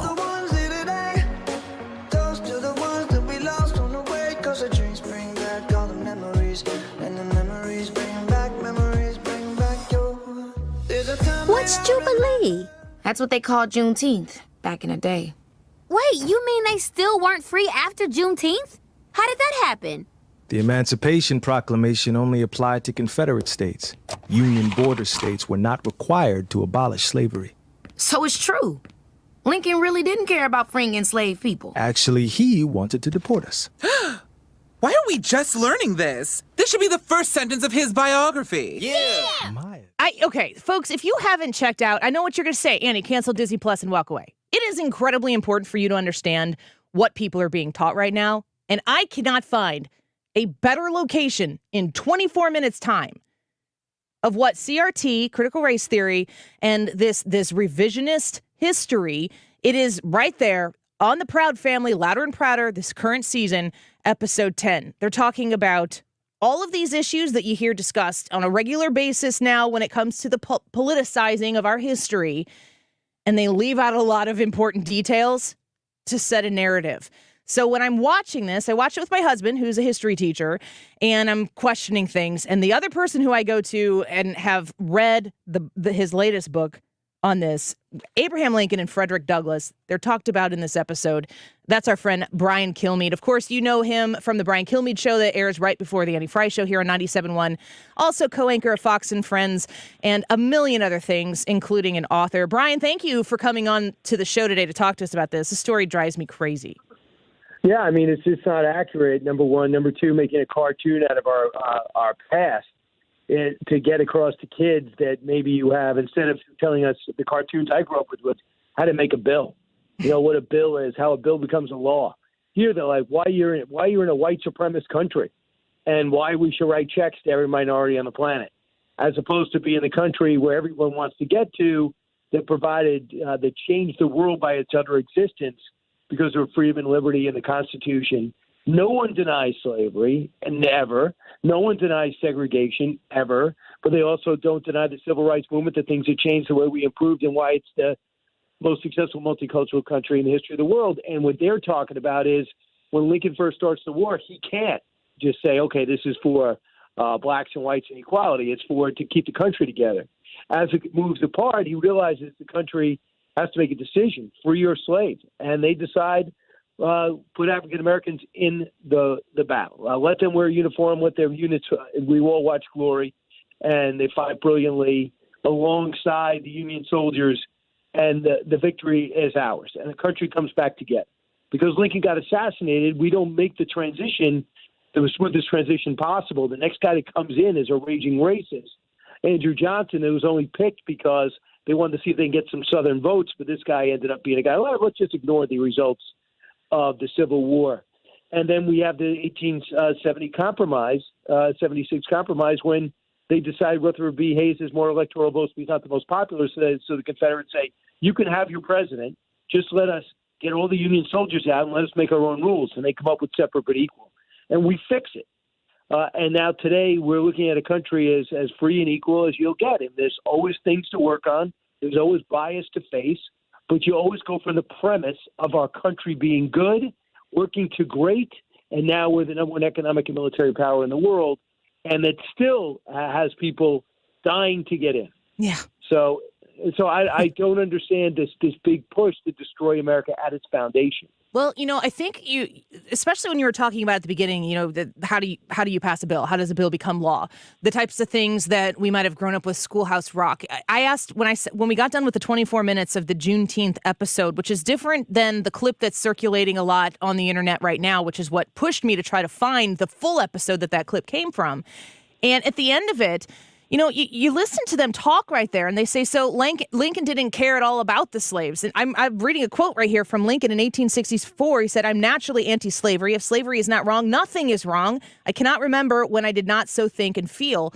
I mean, he's on record as being anti-slavery, and to go back and say otherwise is revisionist. You have to ask yourself, Brian, what is the end goal here? I looked at my husband, and we have young kids. I've got 4 kids. If they were to sit there and watch it, and I have to imagine a young black child sitting there and watching that, if that was their first exposure to some of the depths of the story, you know what it would make me? It would make me angry. And I'm wondering if that's the ultimate, the point of all of this. Yeah, well, in this type of production. If you're white, you should apologize. They have kids apologizing because they're white. They talk about, in the one episode, they talk about white privilege. Use your white privilege to help us. They talked about blacks needing reparations in 2023 for something that happened 200 years ago. You have someone biased when it comes to real estate or banking. Let's go attack it. That's going to stand out. That person's going to be ostracized. If there are people out there walking around and thinking that Asians are better than whites are better than Asians, that's not the melting pot attitude that we have. That's an aberration. It's not mainstream. You want to go circle that and say that's America? It's not America. And what you have, too, Lincoln did have colonization. He brought it up. That was something out there. It's almost as if saying, listen, whites and blacks are not getting along. Do you guys want to go back? We feel terrible what happened 100 years ago. If you do, we'll provide the transportation because obviously the slave trade was horrible. But it wasn't only in America. It was everywhere. People buying and selling human beings. And we can't believe that, although it does happen today, sadly. We can't believe that premise. And after a while, you look around and go, wow, this is really not fair. So Lincoln brought the New York Times, all the press in, and he said, guys, here's some black leaders. We're going to make this offer to go back. That's colonization. People say that shows how biased he is. You know what he was trying to do? He was trying to say, I've tried everything. We have to learn to live together. And Frederick Douglass was so angry at that. But when Frederick Douglass had a chance to meet Lincoln and realize there was no bias there, he's trying to run a country. He has to run a country. He can't be an activist. He's got to deal with the country he has, not the one he wants. And at that point, there was a sense that blacks were better than whites, but it doesn't mean that everybody thought slavery was wrong. A small minority thought slavery was okay. That was not okay with Lincoln ever. He never has directly experienced it. And he said, if anyone thinks slavery is okay, why don't you try it? And that's the whole premise. Read the text of the Lincoln-Douglas debates, the one that Lincoln lost and didn't win the Senate, but he won over a country. When they published his statements. And when he goes and speaks at Cooper Union, look at the text of what Lincoln said. He talks about freedom for all. And understand that's why he's on the side of a mountain, considered the greatest ever. That's why John Meacham writes a book about him and is still in awe of what he accomplished from most impossible means possible. And that's why it's really sinister for Hulu and Disney to combine to put that out in the 1619 Project to be supported by Oprah as they were not that docuseries. Yeah. It's so damaging. and so intentional, which is what frustrates me as a mom who wants to be able to. There was probably a time where I was like, if it's on Disney Plus, you could watch it. That is absolutely not the case. If you were a parent or a grandparent and you got Disney Plus because you thought, okay, they can go watch Snow White and Pinocchio, there is so much more content out there purposely driven to change the way your kids think or potentially be the first source on a lot of these stories for the way your kids think. Brian, you've written the book, The President and the Freedom Fighter, Abraham Lincoln, Frederick Douglass, and Their Battle to Save America's Soul. I listened to the audiobook, and I encourage anybody out there who is paying attention to this right now to get your facts straight and check out The President and the Freedom Fighter. How do you pair what you've had to study to put a book like this together, which is incredibly detailed, with what you see people saying, like, CRT doesn't even exist? Well, put it this way. I mean, you talk to Shelby Steele, you read Booker T. Washington, you study Frederick Douglass, and for us to walk around today and say what a racist country we are, it's an insult to their legacy. Martin Luther King is a blend of both, my humble opinion. And you see what they did to prove that there's no difference between blacks and whites. Because what happens is you're born into a generation where you think that that's the norm. You know, this is the way it is. Oh, my family had slaves, so you think there's nothing wrong with it. But think about all the things we look around now and think about what changed in our lifetime.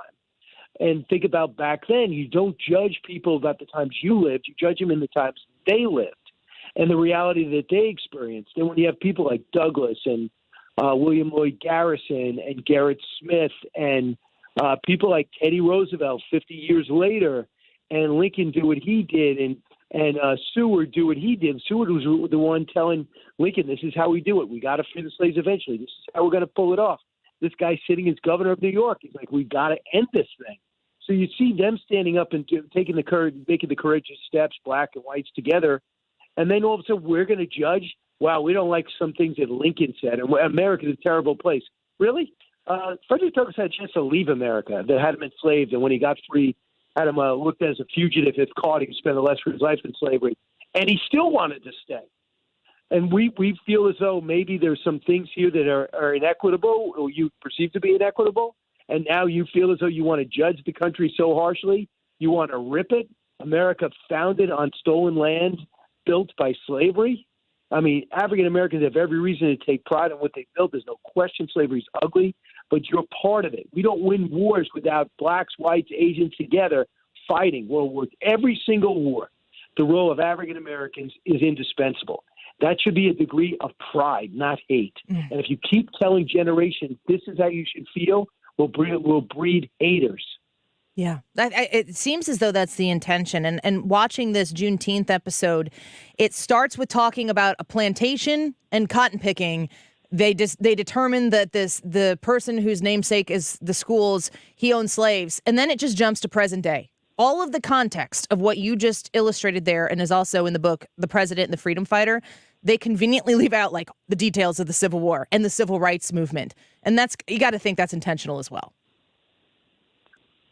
Well, I mean, it is totally intentional. I don't know their ultimate objective to maybe win over these woke individuals and get invited to the cool parties or get to go to the great places. I don't know what the objective is, but fundamentally, I thought we could all agree we're in a great country. And I never thought history would be attacked like this.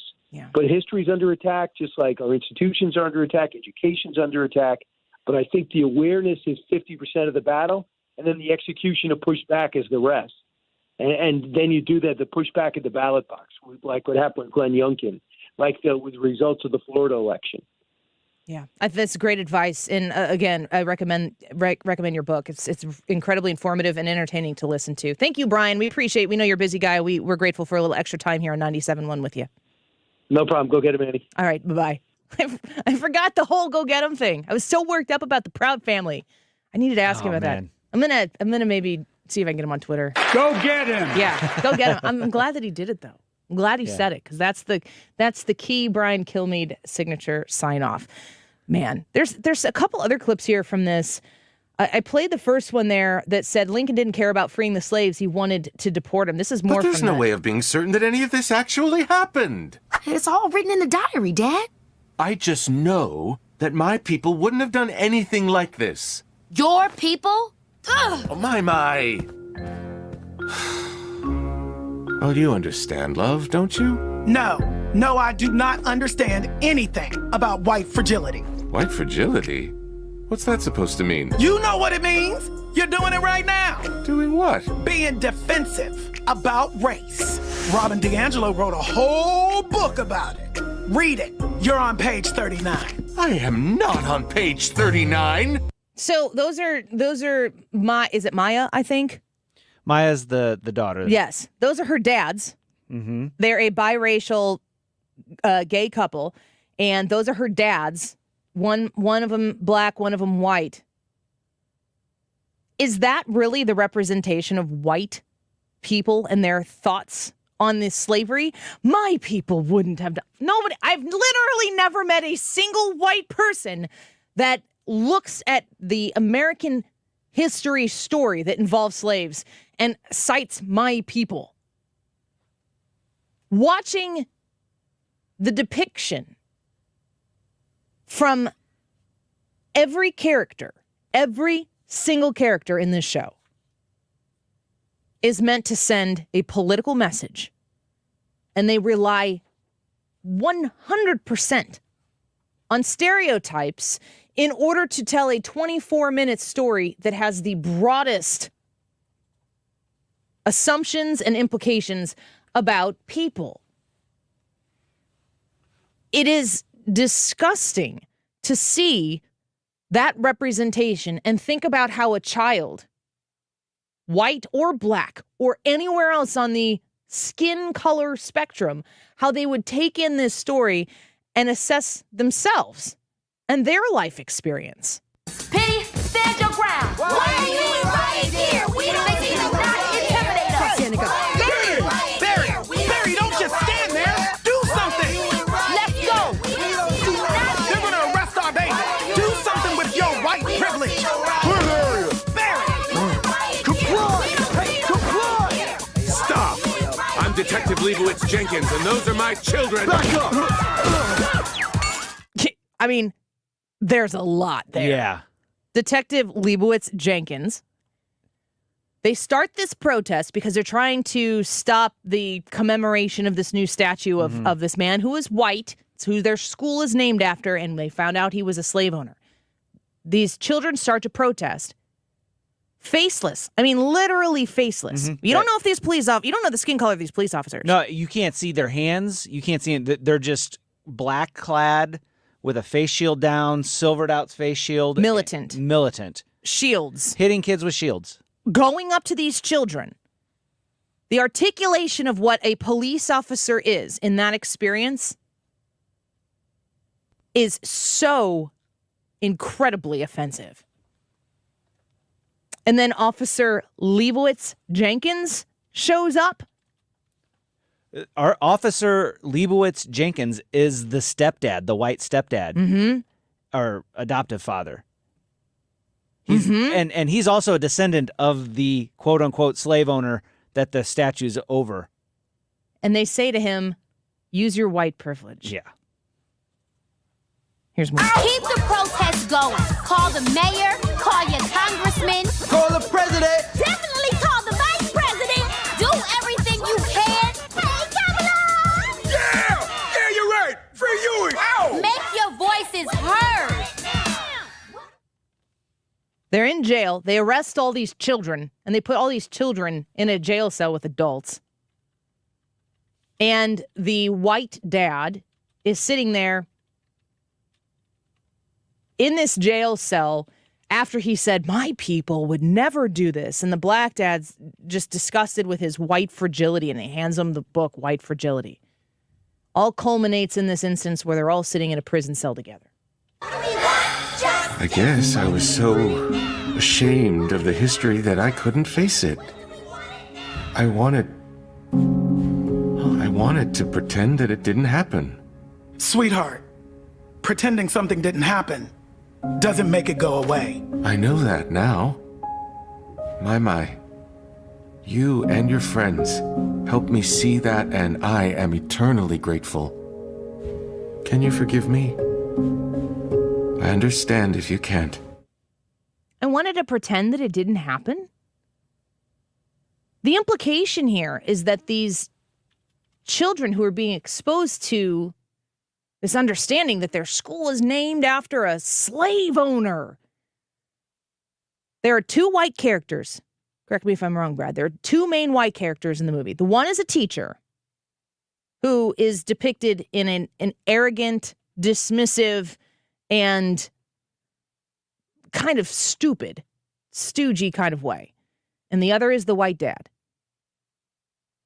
Both of the white characters in this episode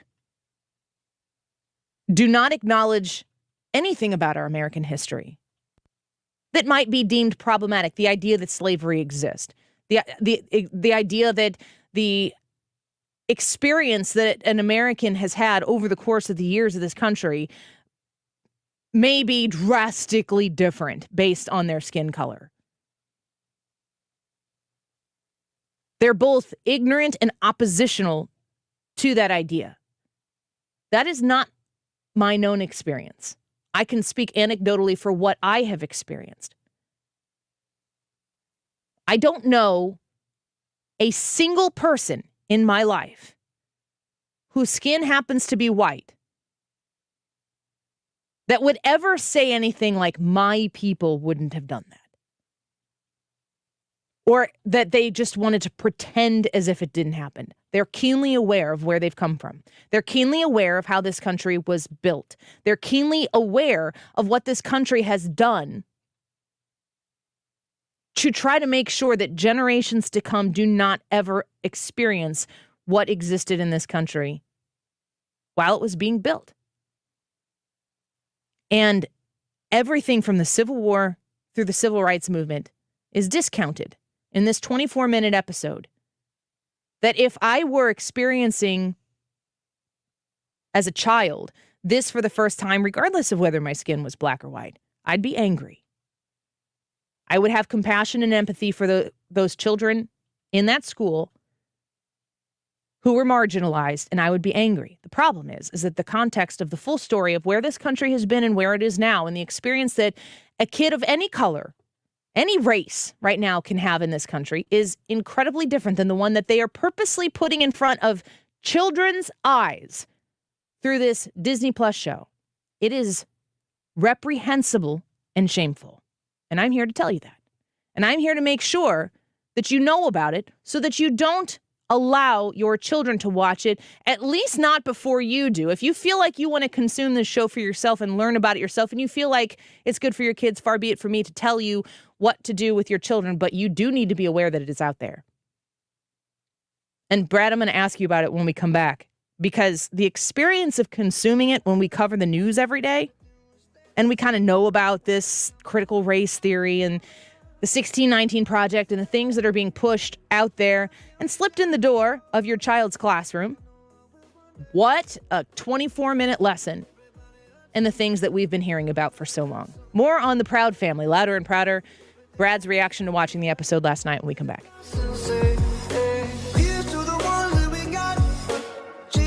The Annie Frey Show is streaming online. Watch us live on YouTube and subscribe.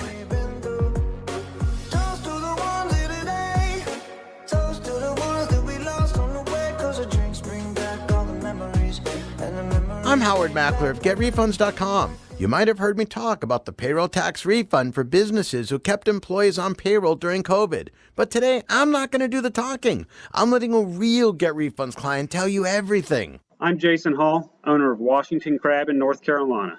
We are a seafood company with a couple restaurants and a big catering operation. COVID stopped us dead in our tracks, literally having to lock our doors to follow government shutdown orders. I learned about the payroll tax refund through research at COVID relief programs. I initially asked my CPA if I was eligible for the program, and she told me no. I heard about GetRefunds.com while listening to the radio. I reached out to them, and they immediately started helping me file a claim.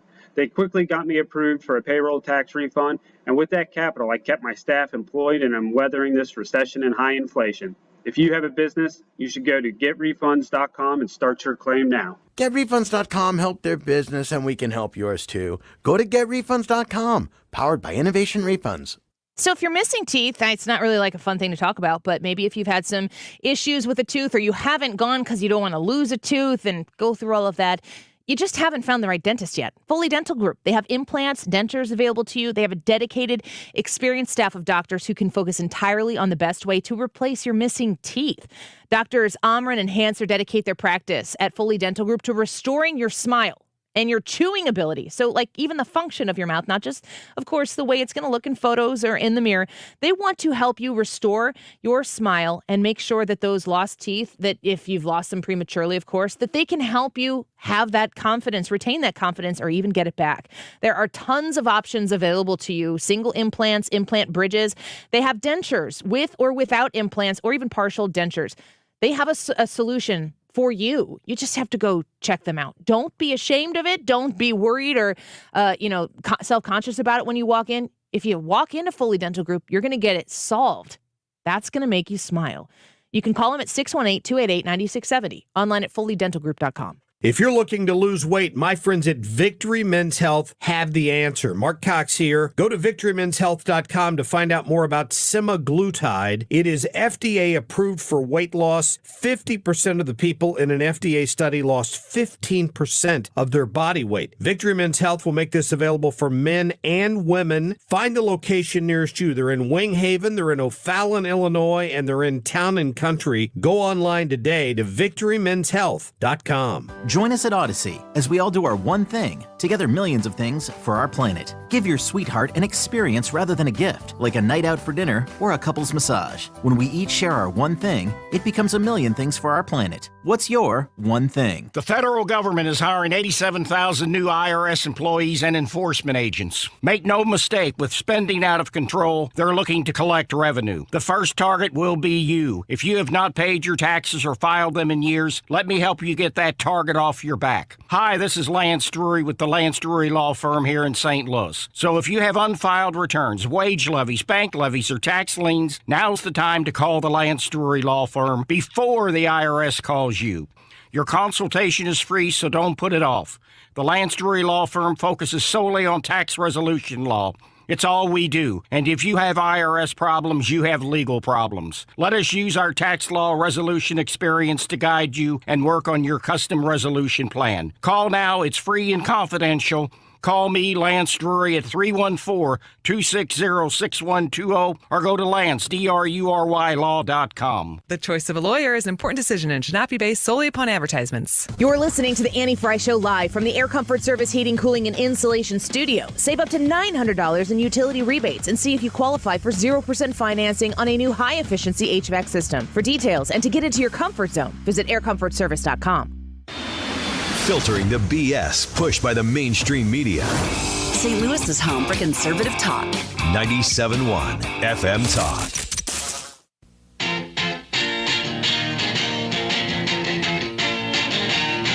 You're listening to The Annie Frey Show. Follow Annie on Twitter at Annie Frey Show.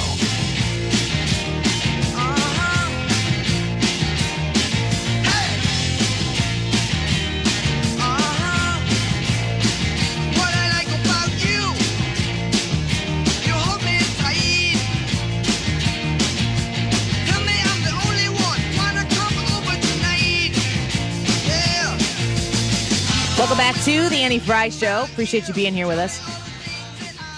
So we were talking a little bit about a story. It's cycling around the internet, and I'm trying to catch up here on the break with a lot of the comments that are going on the YouTube live chat. We always invite you to come join us there and agree, disagree, dissent, have fun, just pass the afternoon along with us. We always appreciate you being there. And of something like this is being discussed, and the thing that I took away from watching this, it's episode 10 of the second season that I watched and that you watched last night, and every clip, correct me if I'm wrong, Brad, every clip that we played, every one of those, 1, 2, 3, 4, 5, every clip we played pulled directly from the episode. Directly from the episode. I logged on to Disney Plus and recorded it off of there. Yes. So these are all clips, 5 clips that we played from The Proud Family, Louder and Prouder, Season 2, Episode 10. It's called Juneteenth. These are all directly from there. Yeah. The only indication, like the main thing I pulled from watching that when I got done is that I would be angry. If I watched that and just gave myself over to it or didn't have more context, Right. I would be angry. Mm-hmm. What was your reaction? I was stunned that they're presenting things that it wasn't so much like when I listened to it and they're like, for example, the Abraham Lincoln thing. It was twisted.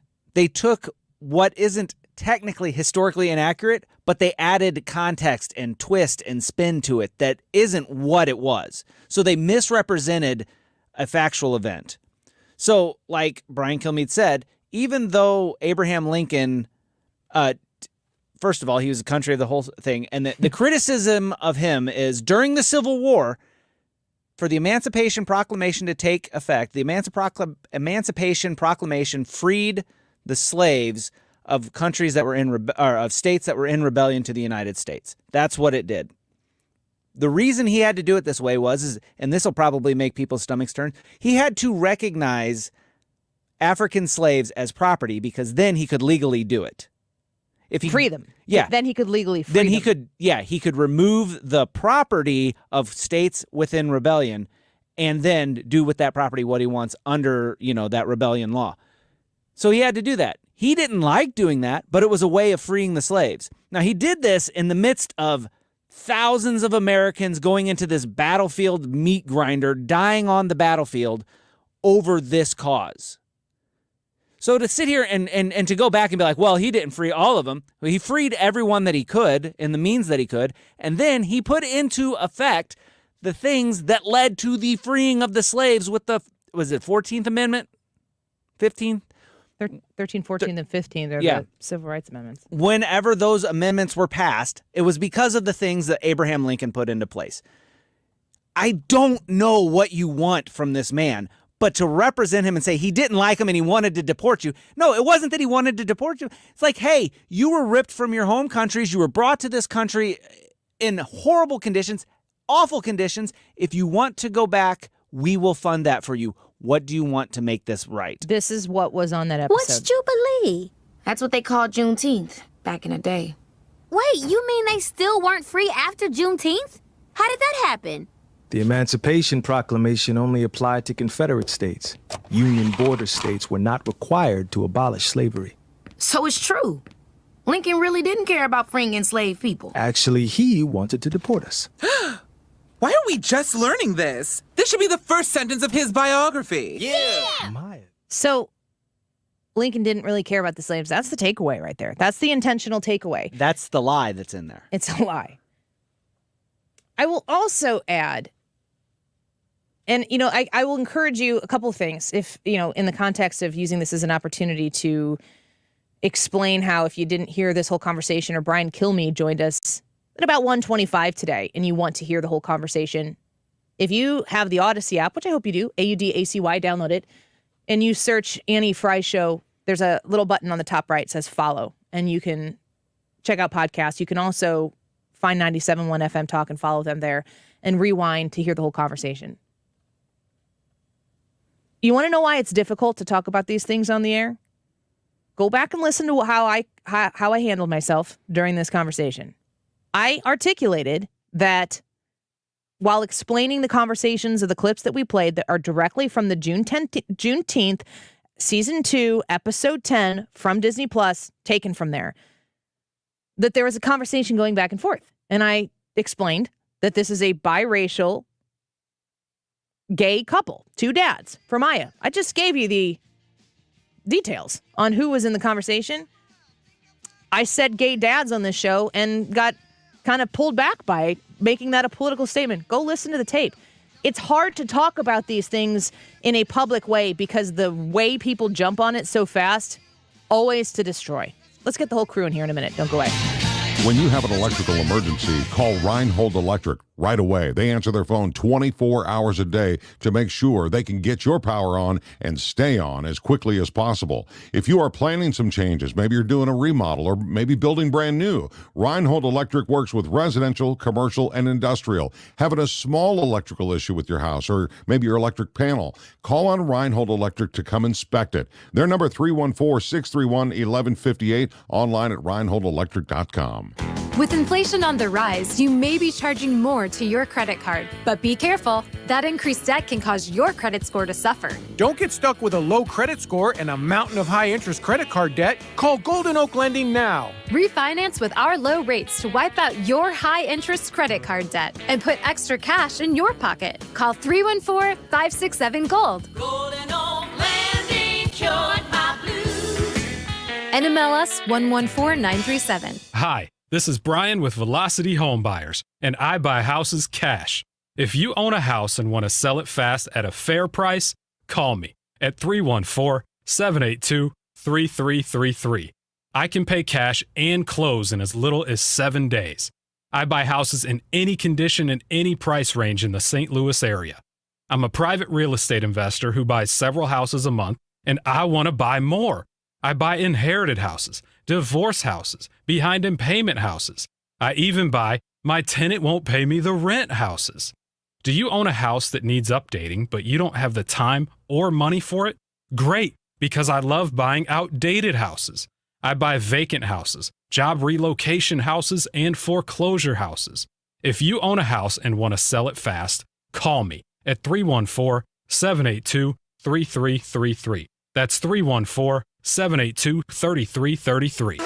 KFTK FM Florissant. From the Under Law Injury Lawyers, GetJim.com studio. 97.1 FM Talk. Always live on the free Odyssey app.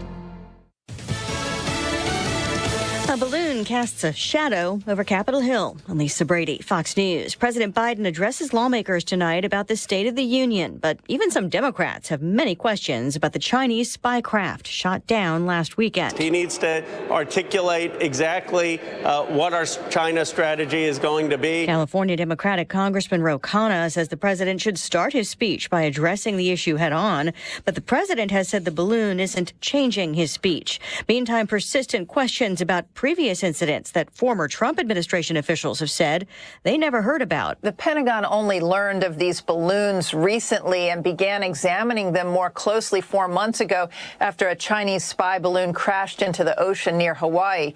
That's when U.S. intelligence began looking backwards through images and data and realized there had been other Chinese balloons that had crossed briefly over U.S. territory, which explains why Trump administration officials and senior Pentagon leaders did not know about these prior incidents until recently. Fox's Jennifer Griffin at the Pentagon. Defense officials have also said relatively minor incursions would not have been passed on to the Joint Chiefs Chair, Defense Secretary, or President. 2 urban search and rescue teams from the U.S. are due to arrive tonight in Turkey to join a frantic effort to find survivors from yesterday's earthquakes in difficult conditions. Freezing cold temperatures and an absolute desperate search for anybody alive. Fox's Greg Palcott is near the epicenter in southern Turkey. Rescue workers with construction machines working on this site that used to be an apartment building. Now it's completely collapsed. More than 7,000 are dead in Turkey and neighboring Syria, a number rising by the hour. In Turkey alone, more than 30,000 are injured and nearly 400,000 are in hotels or shelters. America is listening to Fox News.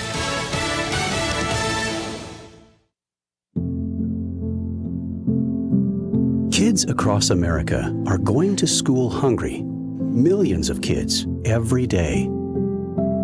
Hungry kids get sick more often and can struggle in school.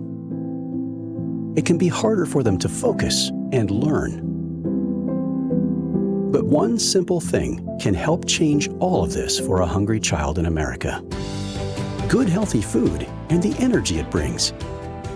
With help from caring people across America, No Kid Hungry is providing healthy meals and hope to hungry kids so they can build better futures. We want to ensure that all of our kids have healthy meals every day. Thank you. Thank you for helping feed our kids. To learn more about ending child hunger in America, go to helpnokidhungry.org today. Air Comfort Service, heating, cooling, and insulation, weather. The bulk of the showers going away, and let's just think cloudy this afternoon. Temperatures hanging around 50 degrees. Tonight, clouds. Here comes the next batch. Showers after midnight, 35. Wednesday, clouds, chilly, periods of rain. A damp, cold day on Wednesday, 48 degrees. Periods of rain and windy Wednesday night. Thursday, clouds, a couple of spotty showers, but that's it, and a windy 52. This is 97.1 FM Talk. Chief Meteorologist Dave Murray. The real estate market continues to make headlines for buyers and sellers. The big dilemma for sellers is finding the right buyer willing to pay the right price. Hi, Mark Cox here. And while most agents will make big promises, Gloria Liu with Your Home Sold Guaranteed Realty will actually present you with an upfront written guarantee. It states Gloria will sell your home at your agreed to price and time frame, or she will buy it, guaranteed in writing. Does your agent compare to that? Gloria's able to make this bold offer because she already has the buyers. So before you list your home, do your research. Get to know Gloria Liu like I have. Call today, ask about her no obligation cash offer program or her guaranteed sold program. It's 314-325-6888. That's 314-325-6888, or visit GloriaHasTheBuyers.com. That's GloriaHasTheBuyers.com. Conditions apply. Gloria and the seller must agree on the price and the possession date. Air Comfort Service, online at aircomfortservice.com. It's supposed to get cold again this weekend. It's going to get rainy tonight. If your furnace isn't working right, if your air conditioner wasn't working right when you had it on last, gosh, these energy bills, they're out of control. You need to make sure that you're not running a poorly efficient system that's running way more than it even needs to begin with. You need Air Comfort Service to come out and help you with that. You can do maintenance plans, $15 a month. Last month on them, if you sign up for the annual, 314-513-0091. You talk to them about what your experience is over the phone, and then they come out and they can do a tune-up for the furnace to make sure that it is running correctly. They can help you assess your situation, and if you are in the need for a new one and you've seen some of these energy costs, you might value that high-efficiency furnace even more now than you have in the past. Call my friends at Air Comfort Service. I'm a customer of theirs. I highly stand by their work and recommend them to my family, my friends, and, of course, to you. 314-513-0091, aircomfortservice.com. With each breath, allergens, germs, and viruses get trapped in your nose. Now there's a simple, easy, and effective way to clean your nose and protect your health. It's called Navage. Navage. Available at Navage.com. Mark Cox here. If you're nearing retirement or already retired, call Thomas Helbig with the Retirement Advisory Group at 314-993-9494. He'll show you how to participate in the market gains without ever losing a penny. Thomas is the official financial advisor of the Mark Cox Morning Show. Celebrating 22 years as St. Louis's home for conservative talk. 97.1 FM Talk. Thanks for being a part of it. That is exactly what I needed to hear. Thank God someone here knows what they're talking about. That's us. That's right. Gotta love this American ride. All right, you need to take the time and get the full picture.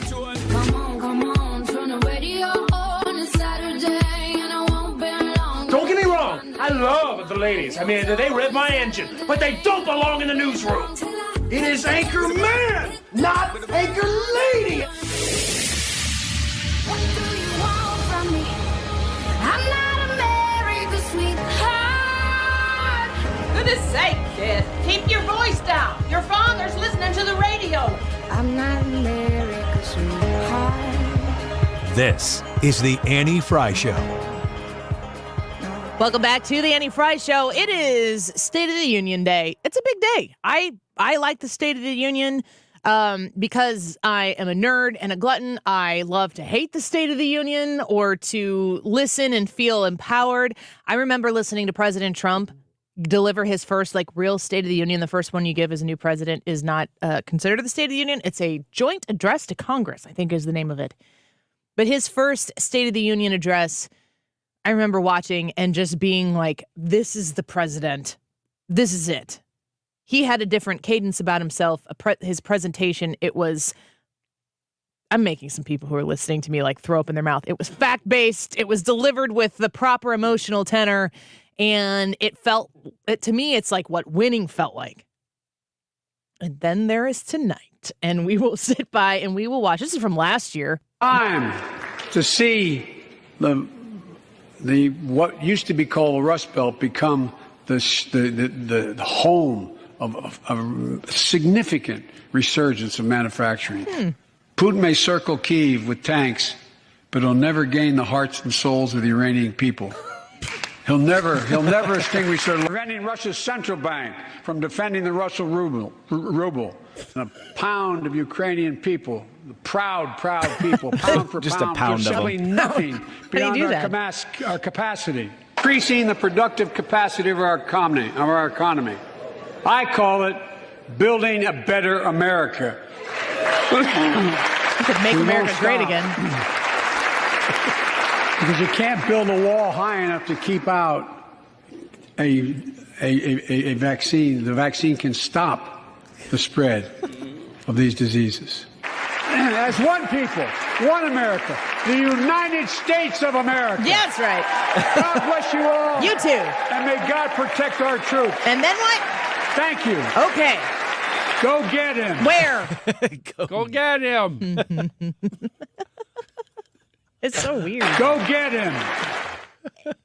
I'm gonna stand up for Joe Biden here real quick.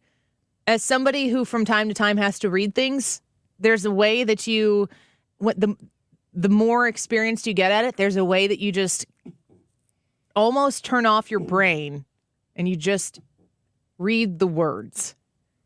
It's what Ron Burgundy famously did when he said some unkind things to, was it San Francisco? San Diego. San Diego. Specifically. Who put that on the teleprompter? You know Burgundy's going to read whatever's in front of him. Biden. To me, did it say, the only thing that makes sense about go get him is if it said on the speech prompter, go get him. Would they write that on there?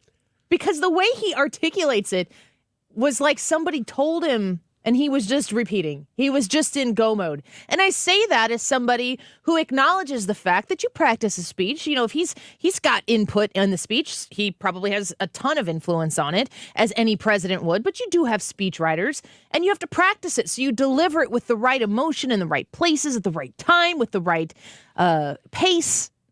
So once you get going, if you've practiced it and it's on the teleprompter, it's not like you're I'll get to this in a second, hearing it for the first time, like Trump sometimes did, but you get to the point where you kind of just go with it and you're flowing with it and it says something on the prompter and you forgot to go, oh, tap the brakes. It sounds like in that last clip in particular that he got caught between two phrases and he didn't really know which way to go, which everybody does. I do it all the time. Between like, let's get him and go get him or something. And I have a theory. He chose wrong and he went, yeah, him, go hit him. Does he have an earpiece in? Repeat the It line. really sounds like it in some instances. What if somebody said in the earpiece, go get him? As in, get the president off of, and he just says, go get him. Go get him, like, me. What if the instruction was, all right, go get him? To like somebody else who was supposed to shake his hand, work his way down. I don't know. It doesn't make any sense. Like that is not anything that makes sense to just come out of someone's brain and out of their mouth, especially the way he said it. I would not be surprised at all if somebody around him said, because that's really the rest of the whole speech sounded very much, I'm going to stick to the exact script. Mm-hmm. He gets it wrong quite often, but at the very end, maybe he lets loose. And the one time he tried to let go, he couldn't quite make the landing there either. I don't know. I mean, who knows whether it was somebody down, in front of him saying, go get him, or yeah, go get, me. Doggone gone it. Doggone gone it. It's a Bidenism. See, it's easy to do. Oh, yeah, I do it all the time. Donald Trump would give speeches, and he'd be reading the teleprompter, and I assume that he knew it was in the speech. I don't know if he always did, but he'd say something. He'd be like, unemployment is an all-time low. Hey, that's right. And he'd be like, well, yeah. He still does that. Saying it. That's right. It is. It really is. All-time low. And then he gets back into the speech. Yeah. He like riffs and he drifts. And then you can tell it's like, bzzz, and then reel him in, put him back in the speech. And then he gets back into serious Trump. But then he sees a point that he's like, wow, that makes me look great. And he always says, it's true. So true. Which parts are the boring parts for you that you don't feel like you need to emphasize? Take those parts out of the speech. Condense. Get straight to the point. What do you expect to hear the president say? Do you think that there will ever be a point tonight, Ryan, where he's delivering the speech and you go, all right, that's cool? I think him focusing on jobs numbers will probably be good overall, but he's going to not share any context to those job numbers. So those of us who are nerds and watch these things pretty closely are going to watch it and go, well, it's good that you have lower unemployment than you had, but it doesn't count for people not seeking jobs and people going back into work from retirement. I think somebody said that on our chat. It's a very good point.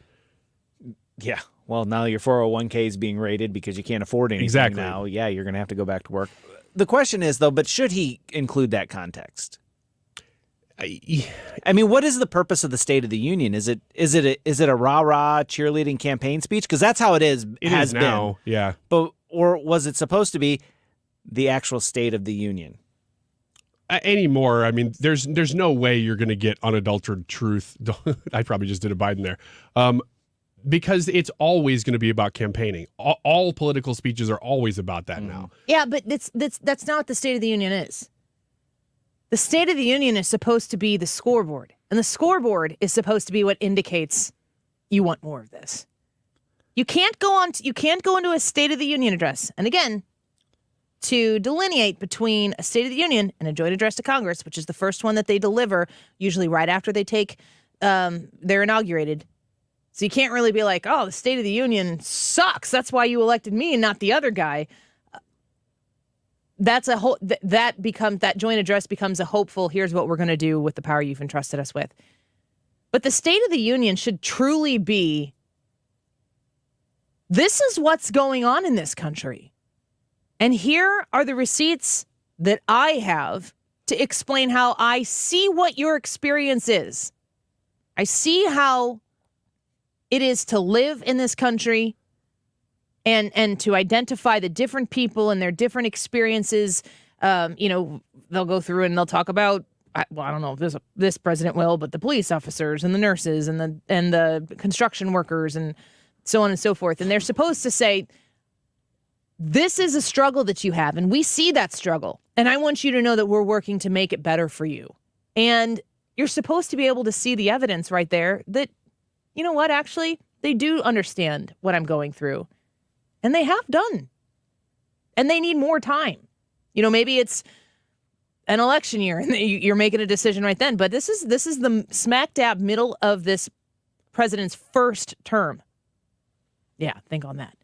And you're supposed to listen to what he's saying and think to yourself, I'm really glad that Joe Biden is the guy who's in there. And I'm really glad that the people who I've chosen to represent me are the ones who are there.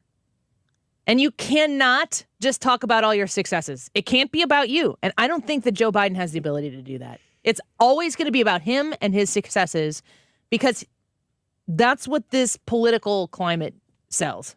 Yeah, and even if you're a polarizing president like Trump, when you would hear him or even Obama, I'm not trying to make this a partisan thing, when you would hear them get up and speak, they had kind of a calming effect that, yes, you may not agree with their policies, but you feel like that guy knows what's going on. He's in control. He has a vision. Joe Biden does not have that, has never had that, not just in his late phase life here. I mean, even when he was vice president and senator, he just never had that. And so these things don't really help him that much. You're supposed to have a little bit of a bump in popular opinion after the State of the Union because you get an hour or more to just make your case. And he just doesn't really do that well. But Donald Trump is a perfect example of what I'm saying here. He had to call scoreboard because everything else. I mean, if you think about the amount of votes that Donald Trump got part due in 2020 and the ability for him to expand by millions and millions of votes, people who said, yeah, I think you deserve a second term. People who did not vote for him in the first election came around and voted for him the second because he had the scoreboard. People voted for the scoreboard. They didn't. There were a lot of people who voted for Donald Trump because they love him. But you don't expand your ability to appeal to people in the climate that Donald Trump had to be a president in without being able to say, I have the receipts to show that I am doing what's best for this country and that I'm using this position to do what's best for the country. To me, Donald Trump is the worst politician that I think I've ever witnessed with the best policies in office that I've ever witnessed, which is what his greatest strength actually is. He's about policy. He's about results. He's about getting it done. And he doesn't do the smoke blowing up your arse type of thing that all the good politicians do. He's not constantly trying to get on everybody's good sides with a schmooze fest every time you turn around. He doesn't care about any of that stuff. The problem is that kept him from getting a second term. And his policies weren't enough to get him across the finish line in the end. Will it be enough to get him across in 2024? I don't know. I think if the Democrats stand by their man and Joe Biden runs again, that's Donald Trump's best chance at winning, is a rematch. Is that what's best for the country? We got a lot of time to debate that. There is one other thing I would like to see tonight. Well, not that I would like to see this, but I'm going to be watching for. Conga lines. Conga lines, yeah. Like I'd like to see Joe Biden jump up in the air and the congas play and then him zip on out of there. Everybody's going to limbo. Is how much, because we're going to see spin. I know we're going to see spin. How much is he going to blame Republicans or even his predecessor? Will he say MAGA? Will he say, that's on the absolutely. list, MAGA. Is how much does he say, I'm taking credit for this, or how much does he say, well, we would have if it weren't for? He needs to address the MAGA Republicans without using that word. He needs to what he needs to do, and folks, don't get me wrong here. This isn't what's best for the country is Joe Biden winning the argument, because I think his argument sucks. Mm-hmm. But he needs to be able to come into that room and be the proverbial adult in the room. I would say he's the oldest guy in the room. That's not even true. The Senate average age is probably older than he is.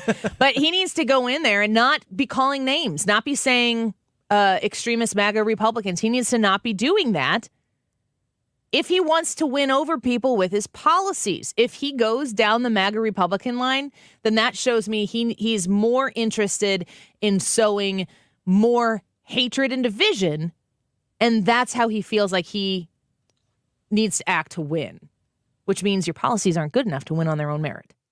So, and going back to what I just said about Donald Trump, I think he had fantastic policies. I think the things he was able to implement, and especially the way he was able to implement, the people who he brought into the conversation in his 4 years as president is incredibly impressive, because they were usually not people from inside the Beltway.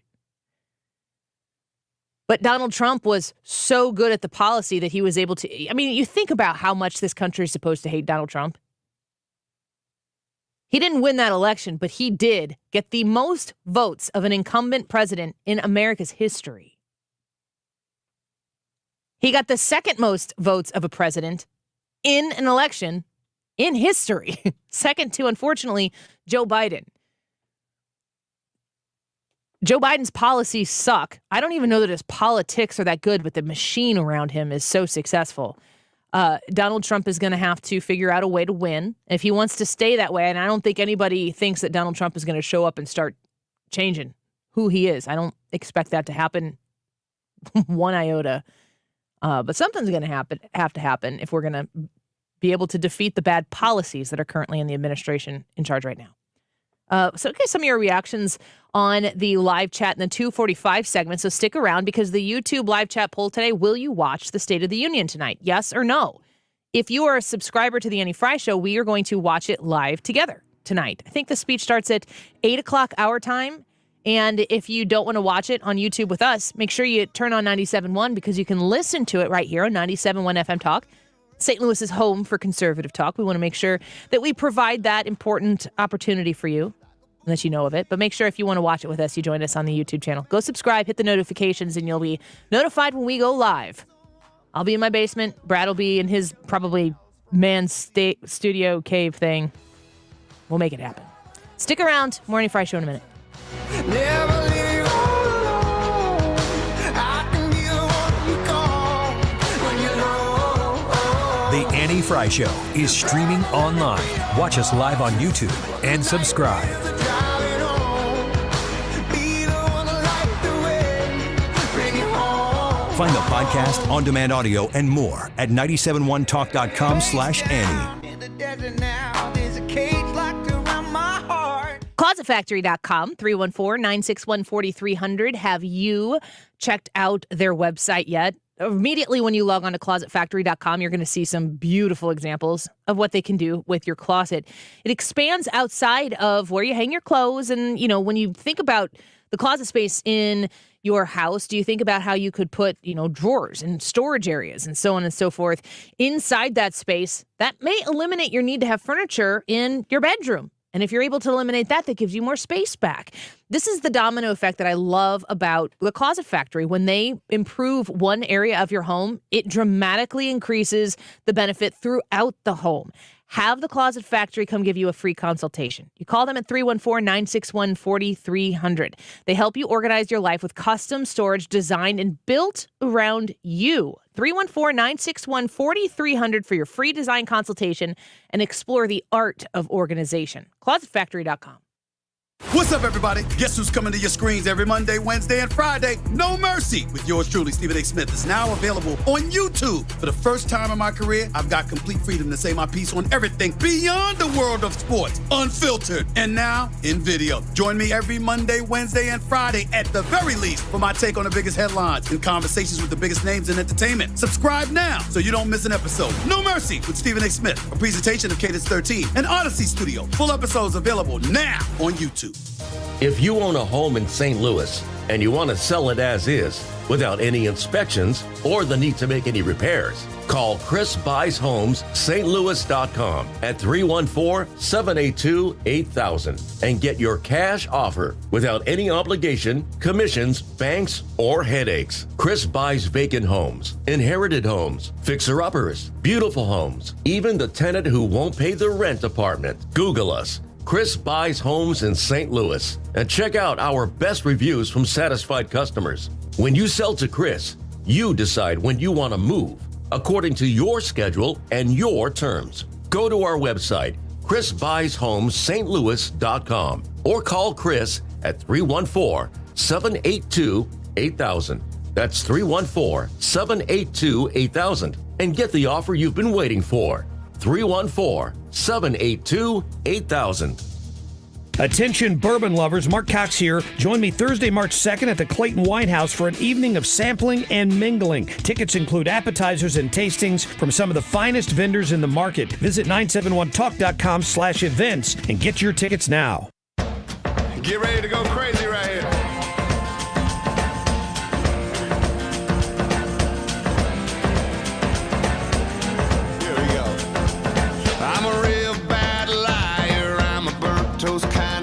This is the Annie Frey Show.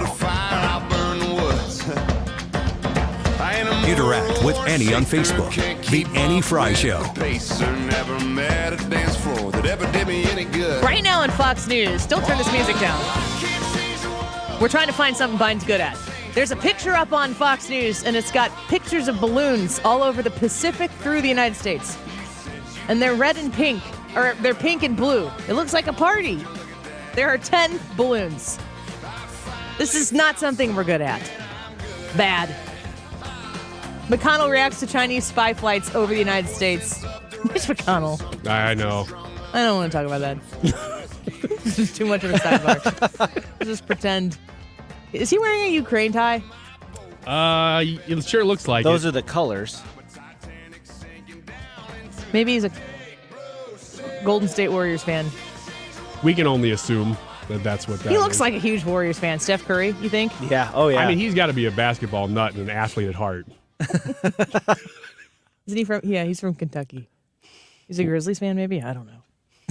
I don't know. He's actually captain of the Republican I'm going to tweet Congressional on right now. basketball So, team. Mitch McConnell, we were talking about the important things. Which NBA team are you a fan of? I would like to see him do that halftime stuff where you jump on a trampoline and try to dunk. That's what I want to see. You know, that doesn't end well. It's up to him. That's not up to me. I just want to see it. I don't know how it ends. That's kind of the point of watching.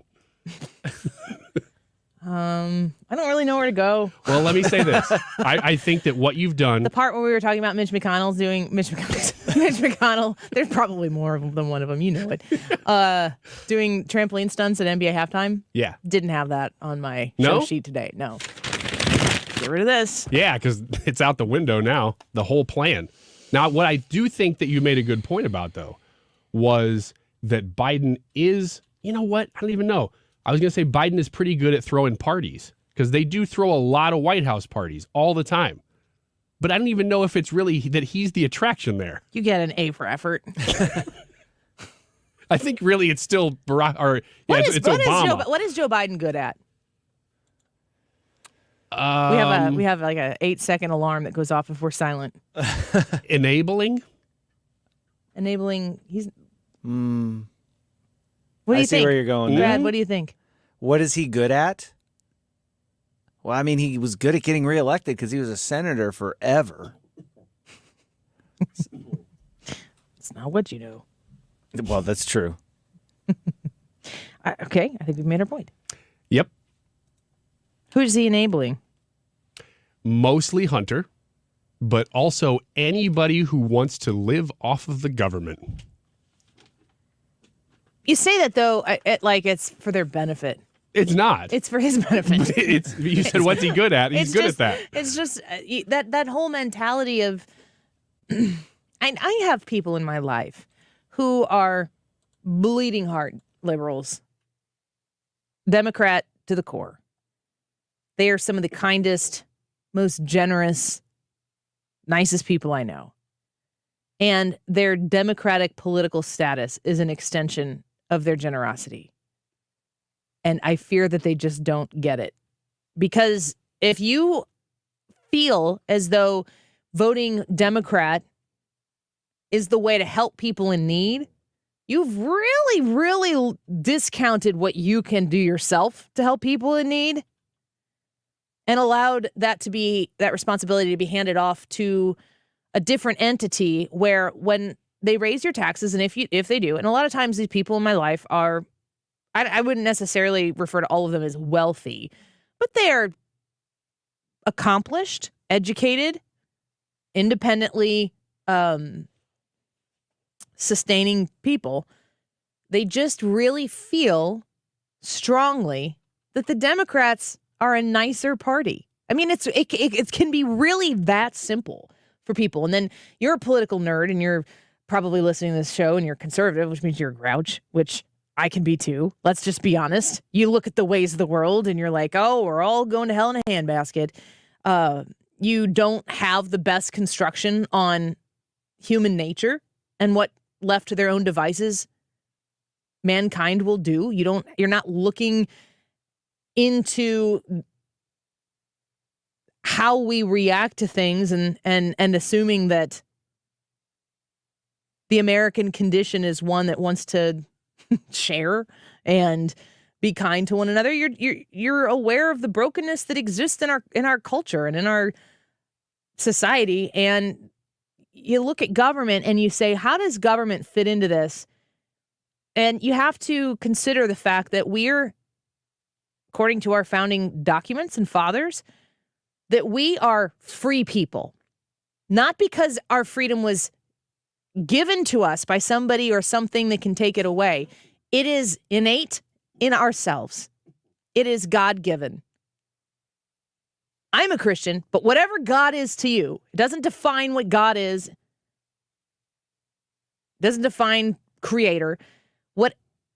What you enjoy in freedom and liberty is yours to be taken by none. You can give it up. We've seen that. But the idea that government is supposed to step in and help people, you have to ask yourself what you're willing to permit government to take in order to help. And then you have to start asking yourself how much you're willing to give in the name of their word, equity. At what point it becomes punitive to you. Because if there is a differential between you and another person, why is that? You have to ask yourself that question. But the biggest question you have to ask yourself is, who gets to say? Who's the person who gets to identify two individually different circumstances? Who gets to have the final say? And as a conservative, I believe in small government. If my freedoms and my interest in pursuing my freedoms or pursuing happiness or whatever it is, all of the sudden steps on your ability to do that, enter government. Outside of that, it's kind of hard to say that there's that proper purpose. And certainly when you look at all of the measures that big government, big bipartisan government, all of the things that they step in to try to fix, most of it ends up benefiting one entity the most, and that's government. It's a self-sustaining process, punitive to the people for the perpetuation of the government. That is problematic. And I don't know that we really have a person on the conservative side of the aisle that's really articulated that part of conservatism in my lifetime. I was born during the Reagan years, so I'm not going, that is during my lifetime, but I have yet to see that real champion of small government come close to the Oval Office in my lifetime. Yeah, and I hope that when I say this, it's not projecting. This is what all of the left does, but it's from my perspective, just like the Proud Family clips you guys were playing. Here's what all either conservatives or white people do, and it's so ridiculous that would be their straw man that they would knock down. So I hope that that's not what I'm doing here. But what it sounds like, and when you examine these things, what it sounds like, especially people who are very much avowed social welfare or even socialist-minded people, what they say is, I believe so much in the goodness of humanity, and given a chance, humans will just be generous to each other. And since they're not, I'm going to force them to. Because they know it's best. Yes, it's an elitist. It has to be an elitist attitude because it's never playing out the way that you would just want it to. So I've got to force it to happen using either government or some sort of mechanism to enforce it. It's kind of that, but it's also this idea that it's not the individual that matters, it's the group. Yes. The needs of the many outweigh the needs of the few. That whole phrase, our children, our kids. So they look at it and they say, this is our group, and therefore if 50.0001% of people agree with it, this is what the whole group needs to do. Because we're a group, we're Americans, we work together as a group and we do things as a group. And they be very ironic to watch the House minority now still articulate that group. Yeah. And it ignores the individual differences we have as people. And when I say individual differences, because even whenever they break us down into smaller groups, subgroups, you're grouping all African Americans are like this. All Hispanic people are like this. All white people are like this. They group people into groups instead of looking at, instead of seeing Ryan, it would be a white man whose name is Ryan. I see Ryan Wiggins. It's a lot easier to acquire a group than it is to have to go after each individual. Mm-hmm. It's a lot easier to persuade a group that you somehow are owed their vote, where you can make statements like, if you don't vote for me, you ain't black, said the oldest white dude in the room on a hip-hop show. Is that a hip-hop show? The Breakfast Club? I don't really know. Is it a talk show on a morning radio show? I think it's just a morning show. It's the same one where Hillary Clinton said she had hot sauce in her bag. Oh, that was the same show? Yes! Oh, yeah. I didn't realize that. I think she referred to her everyday hot sauce. I got hot sauce in my bag. Who is around her going, oh, don't forget your hot sauce in your bag? Oh, my gosh. Are you kidding me? That's outrageous. If I did that on this measly little show in the middle of the country, which is now worldwide because of the Chinese balloon and they're spying, so they took us with them. Which is fine. That part, A+. If I were to make a reference on this show, little average Midwestern Annie Frey about, I have everyday hot sauce in my bag, I would get canceled. You're right. You're right. If I make the wrong people mad, Yeah. they would come at me. Mm-hmm. And I would either have to apologize in perpetuity for it. I could lose my job for that. You would be defined by whatever that is for the rest of your life. Like Ted Cruz is now defined by going to Cancun. Like these things, they never go away. They're just going to stick around for the rest of anybody's career if you step out of line. If I said, it's just like foolish to think about being like, if you don't vote for Trump, you ain't white. It's crazy.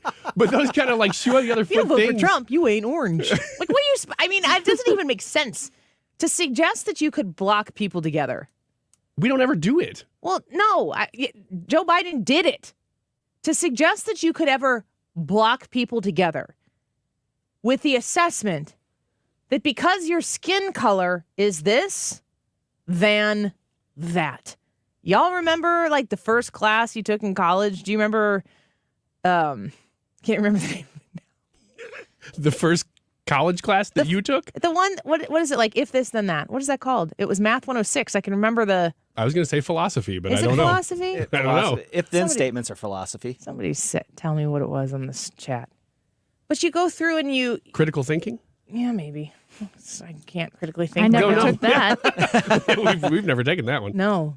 But you go through and you learn like the different ways to prove things and logic. Thank you. Logic, Karen, Copper, I see you, and Quick Rick. You go through and you take a logic course and you determine things like the similar statements, all squares are rectangles, but not all rectangles are squares. If you can assess as a politician so boldly publicly that if you don't vote for me, then I think the quote is, you ain't black. Yeah, that was the quote. That's career ending for put it on the board, every Republican who says something like that. Oh my gosh, yes. And everybody knows it.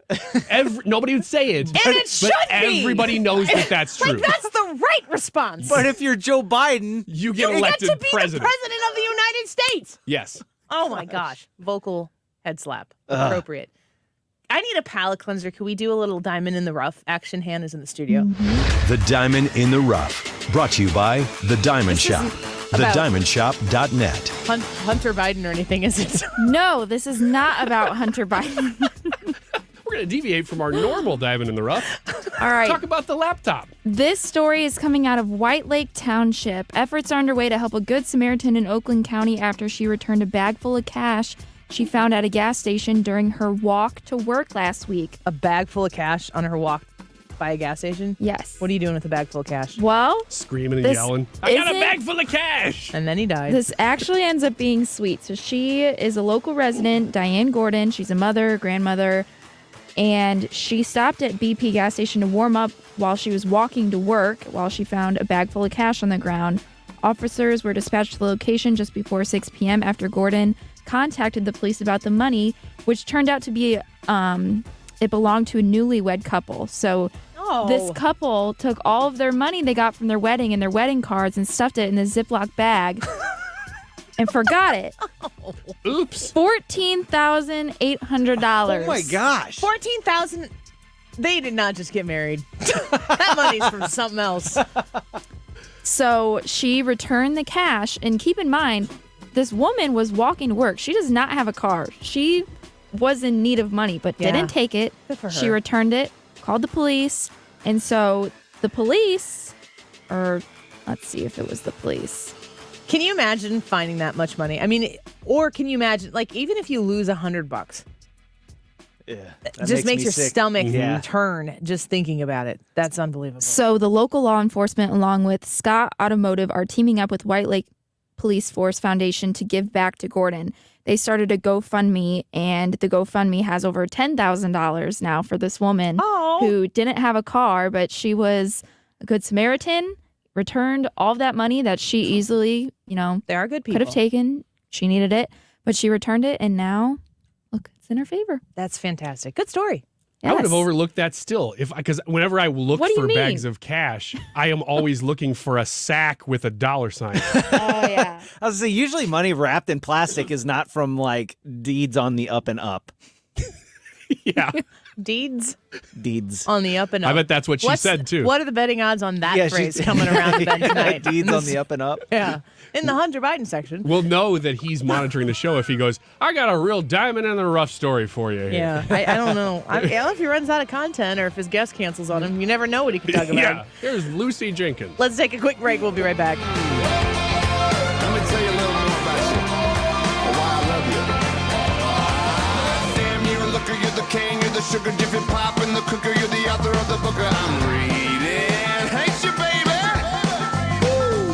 The website is cajonesinc.com, and if you are interested in building a home on the Illinois side of the river, the area that CA Jones is building homes, from Springfield down to Columbia and Waterloo, they have wonderful, wonderful homes of all different sizes. So doesn't have to be like the biggest, grandest house that you've ever seen, but they do also have very big, beautiful, spacious homes. And you can go to their website at cajonesinc.com and you can see the different blueprints that they have out, the different layouts of the homes, the different bedrooms, 4 bedrooms, 3 bedrooms, 2 bedrooms, different amount of garage space. And the finishes, my favorite thing about the website is the ability to go through and pick the roof color and the shutters and the brick and the paint and all of that and really see what your future home is going to look like. They are wonderful people to work with. First and foremost, the most important thing, good people. They are Energy Star certified home builders, and they have 10-year builder limited warranties, including a lifetime waterproof basement warranty. For your home build in Illinois, choose my friends at CA Jones. Go to cajonesinc.com. Guys, this Valentine's Day, give her the next best thing to wearing nothing at all. Available exclusively at Pajamagram. Sexy, sultry, naturally nude pajamas feel just like her soft skin. Even more alluring than lingerie, the texture and touch of these pajamas is so seductive that you'll both love the feel of them. Leave nothing to the imagination with naturally nude pajamas. Go to pajamagram.com right now and save 25%. Pajamagram will even wrap the whole gift up for free. That's right, 25% off naturally nude pajamas and free gift packaging. Listen, if you missed out on this offer during Christmas, don't make the same mistake twice. But you need to order today because last year they sold out before Valentine's Day. Here's what you do. Go to pajamagram.com right now. That's pajamagram.com. Use code NUDE, N-U-D-E, and save 25% off your order of naturally nude pajamas. Order now. Join us at Odyssey as we all do our one thing, together millions of things for our planet. Many great wines now come in boxes, which produce half the overall emissions that bottles do. When we each share our one thing, it becomes a million things for our planet. What's your one thing?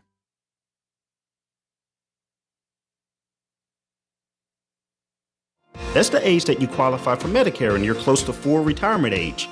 I'm Marvin Mitchell, president of Compass Retirement Solutions. In my new book, Retire Early, The 9 Critical Decisions When Retiring Before 65, I discuss proper planning to help make early retirement possible. When to take Social Security, what to do with your 401k, healthcare, how to maximize retirement income, and much more. Get a complimentary copy of Retire Early by calling 1-800-743-8510.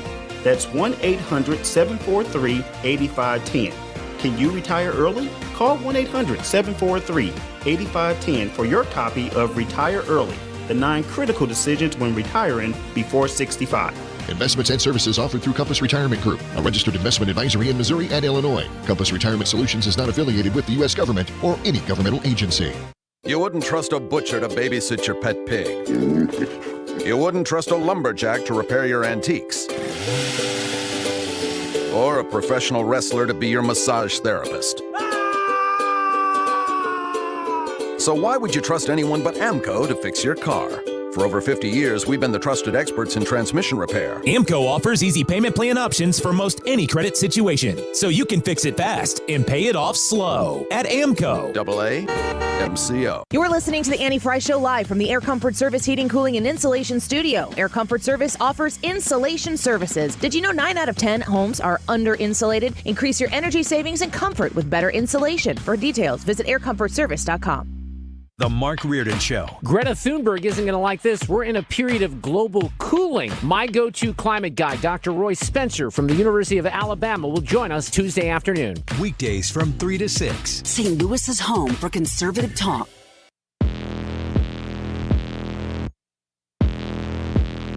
This is the Annie Frey Show. Follow Annie on Twitter at Annie Frey Show.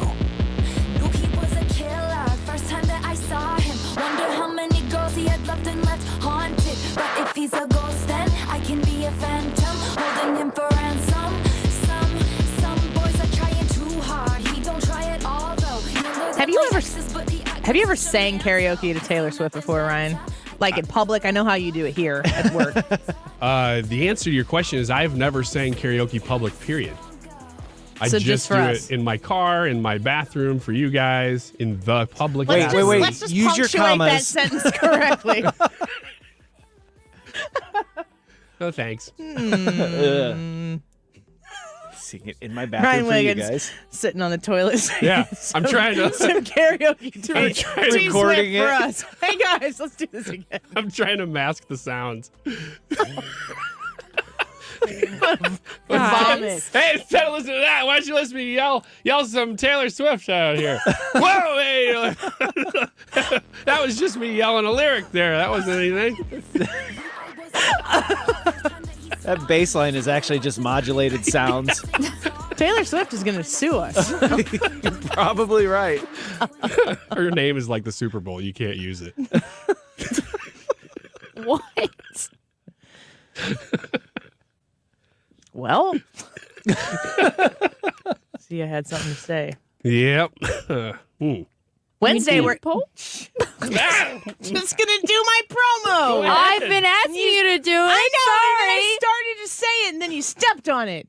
Next time, I'm not going to create it, and you're going to have to cut that promo, and you're going to be on there talking. Hannah, on how does top it of feel me. to be on that end of that? Ooh, she's got a pen in the I want eye. to give you back the responsibility to do the promos. Can I do it We're a right now? team. Can I do it right now? Shh. Everybody silent. 12:50 on the dot. Let's go. Wednesday, we talked to Tommy Lauren. Lauren? No, Lauren. no. Is it Lauren? It's Lauren, right? Yeah. Is it Laren? Tommy Laren. I would have said Lauren. 125? That's good enough for a promo, don't you think? Okay, everybody. You want me to give you a beat to it? Hannah, you I'm want a not the beat? one who has to edit it. No, I don't want your beat. Boots and No, no one's going to listen. They're not listening now anyway. Yeah, let's not kid ourselves. They're all smarter than that. Wednesday at 1:25 p.m., Tommy Loren joins us to talk about the State of the Union and her thoughts on it. You're going to want to be here to hear that. Ooh, it's kind of Beautiful. short. Yay! Cheer for me. Yay! Yay! Oh, it's really emphatic. Add the yay at the end if you could. It sounds genuine. Tommy Loren at 1:25. Hey. I'm excited about it. Very excited. They reached out to us at Outkick. I really appreciate what Outkick does, Clay Travis. Yeah. And I'm not supposed to say his name on the show, but that's not true, but probably. Claire Traverse. Travis Clay. Mm-hmm. Mhm. Yeah, just like Abdul Paula. Oh. What's your problem? Like, what is wrong with you? Wiggins. Why would you go from Clay Travis naturally to Paula Abdul? Because it's still a name, backwards and forwards. Just like Travis I Clay know, is. but there are so many names and so many people. But no, you had Paula Abdul on the brain. I was ready to go. She does Brad, a lot get of back in here. You can't dance quit. coordination, and You can't be done with I this. associate I'll be right that back. with Hannah. Come back onto the show. You can't leave me like Hold on. this. There's still I'm like just 4 resetting. minutes left. I know. Hannah's going to have to read a lot of comments. Hope they're good, Should I because do that's the promo rest again, of the or show. is that good? No. Yeah, do the promo again. No. Hannah's She's good. reconsidering her entire career right now. All right. I One more did promo. throw my pen directly in the air. That scared me. It bounced off her mic. No, it didn't. It hit bounced the off ceiling. the ceiling. Wait, ended up over here. 'Cause I know caught that, it. but I On didn't the board. I did not throw it at It her. hit something over there. It No. might. If anything, it hit that light. I did not throw that anywhere near her. Don't say I bounced it off of her mic. That's It not was true. actually her forehead. It but- went in my eyeball and then came back out. That was a different marker. The one that I threw is still in her eyeball. You should tune in on the YouTube channel. Live and stream. subscribe while Don't you're miss there. it. Yeah. All right. Will you watch the State of the Union tonight? Yes or no? We're streaming it live on the Annie Fry YouTube channel, and Brad and I are going to be there to comment on it. Watch it with you. Last year's State of the Union was when we took that picture of me holding Molly when she was sleeping. She was so little. Oh, yeah, she was tiny. Oh, that was sweet. All right. To the comments we go. Baby Molly. What did you say? I was just doing Elvis there, a little karaoke. What was it? It's Baby Molly. It's not a real song. I made it up. He won't sing Taylor It's not Swift a in a real Elvis karaoke bar. impression either. Yeah, But he'll what? sing Elvis on the radio For St. Louis. for all of our listeners. All three of them. Yeah, they're gone. Hopefully one of them's not Steve. Yeah, I really hope. Hopefully he's on vacation still. He's still we can do whatever we vacating. want. Kenny D from YouTube says, I will watch as much as I can tolerate. I feel like I'll be watching tea. Kenny, if you really want to like tolerate this, we're gonna be Mystery Science Theater 3000 it, and so you can laugh along with us. Hannah could have just said it. I feel like I will be watching it. But she said what he wrote, which is, I feel like I will be watching What is my tea. job here? To read the comments. If they were ever around a burgundy moment. And we're going to be making fun of Donald Trump. Whoops, Joe Biden tonight. Reading dumb things off the prompter. It was a fine comment. She could have filled in the blank so easily. I'm going to be You honest. just missed the I. I didn't know that the last word was supposed to be it. Well, it could have been TV, too. I mean, it could have been any number of things, and all of them would have made fine sense. She just goes, watching tea. Next comment. Completely Please, everyone, if you're graceless. going to comment on the live stream, please just Spell it right. For Hannah's sake. And hurry up, get in the comments and say nice things about Hannah. Barb Shot from YouTube said, I have to watch paint dry, but I hope a highlight of the speaker house. Wait, what? A hard no. right to the We don't speaker get to leave. hose? You just Did you say walk- speaker hose? But I hope a highlight would be the Speaker of the House. Okay. Bringing Bringing up the speech into little bits. That's not going to happen. Can you imagine Kevin McCarthy getting done with this and just standing up and just ripping up Biden's speech? That's literally what happened. It is. Amanda has a great response. She says, my State of the Union watching will only be done through the eyes of the Annie Fry Show family. Yay! Y'all make it more fun. Oh, Well, but the there's bar no period set at the end so of that sentence. incredibly low. We make the State of the Union more fun. Put that on my resume. That's like 2 out of 5 stars. Wouldn't not recommend. You know what? They're a lot more fun than C-SPAN. Love that show. That show. It's kind of a disaster if you're into that type of thing. Hannah? More? I think she Yes. quit. What do you mean more? You want to give the results and just be done with it? This one's good. Joe says, I would watch the State of the Union, but I have more important plans of organizing my sock drawer. Gotta have those socks. And then he in order. said, I might tune in at the 50-minute marker. That's when it starts getting good. That's when Joe really goes off the rails. All right. Once again, the question is asking, will you watch the State of the Union tonight? Yes or no? 68% of the people said no. They will not be watching it. 32% of the people said yes. And they will be with us on the Annie Fry Show live stream. Yeah, join us there. It's fun. We will have fun. You don't have to stay the whole time, but just come hang out. Would love to have you there. Are we done? No. Yep. Yeah, we're completely done. We're We not have out yet. Nothing else to add. Well, you got a whole minute to fill. So. We have more no. comments. Mark Reed says, I would rather use tobacco sauce as eye drops than watch the State of the Union. Wow. Tabasco sauce, What did I say? Tobacco? which is even grosser. Tobacco sauce. This has not been Somebody's one of our old- best segments, but at the same time, you could make the case. I that need to it go is. to bed. Pour somebody's old spit jar into my eye than watch the State of the Union. All right, and coming up tonight, the State of the Union. Let's read Mike Forrest's comment here. That's a wrap. That's Yeah. correct. Yeah. Tobacco sauce. Hunter says, great show, guys. Best so one ever. sorry. 3 out of 5 stars. You know, Hunter.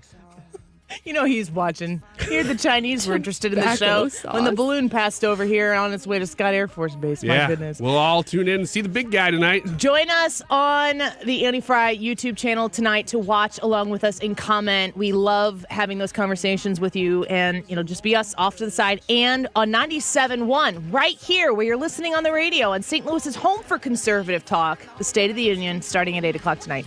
Don't go away. Mark Reardon up next. Hi, this is Brian with Velocity Home Buyers, and I buy houses cash. If you own a house and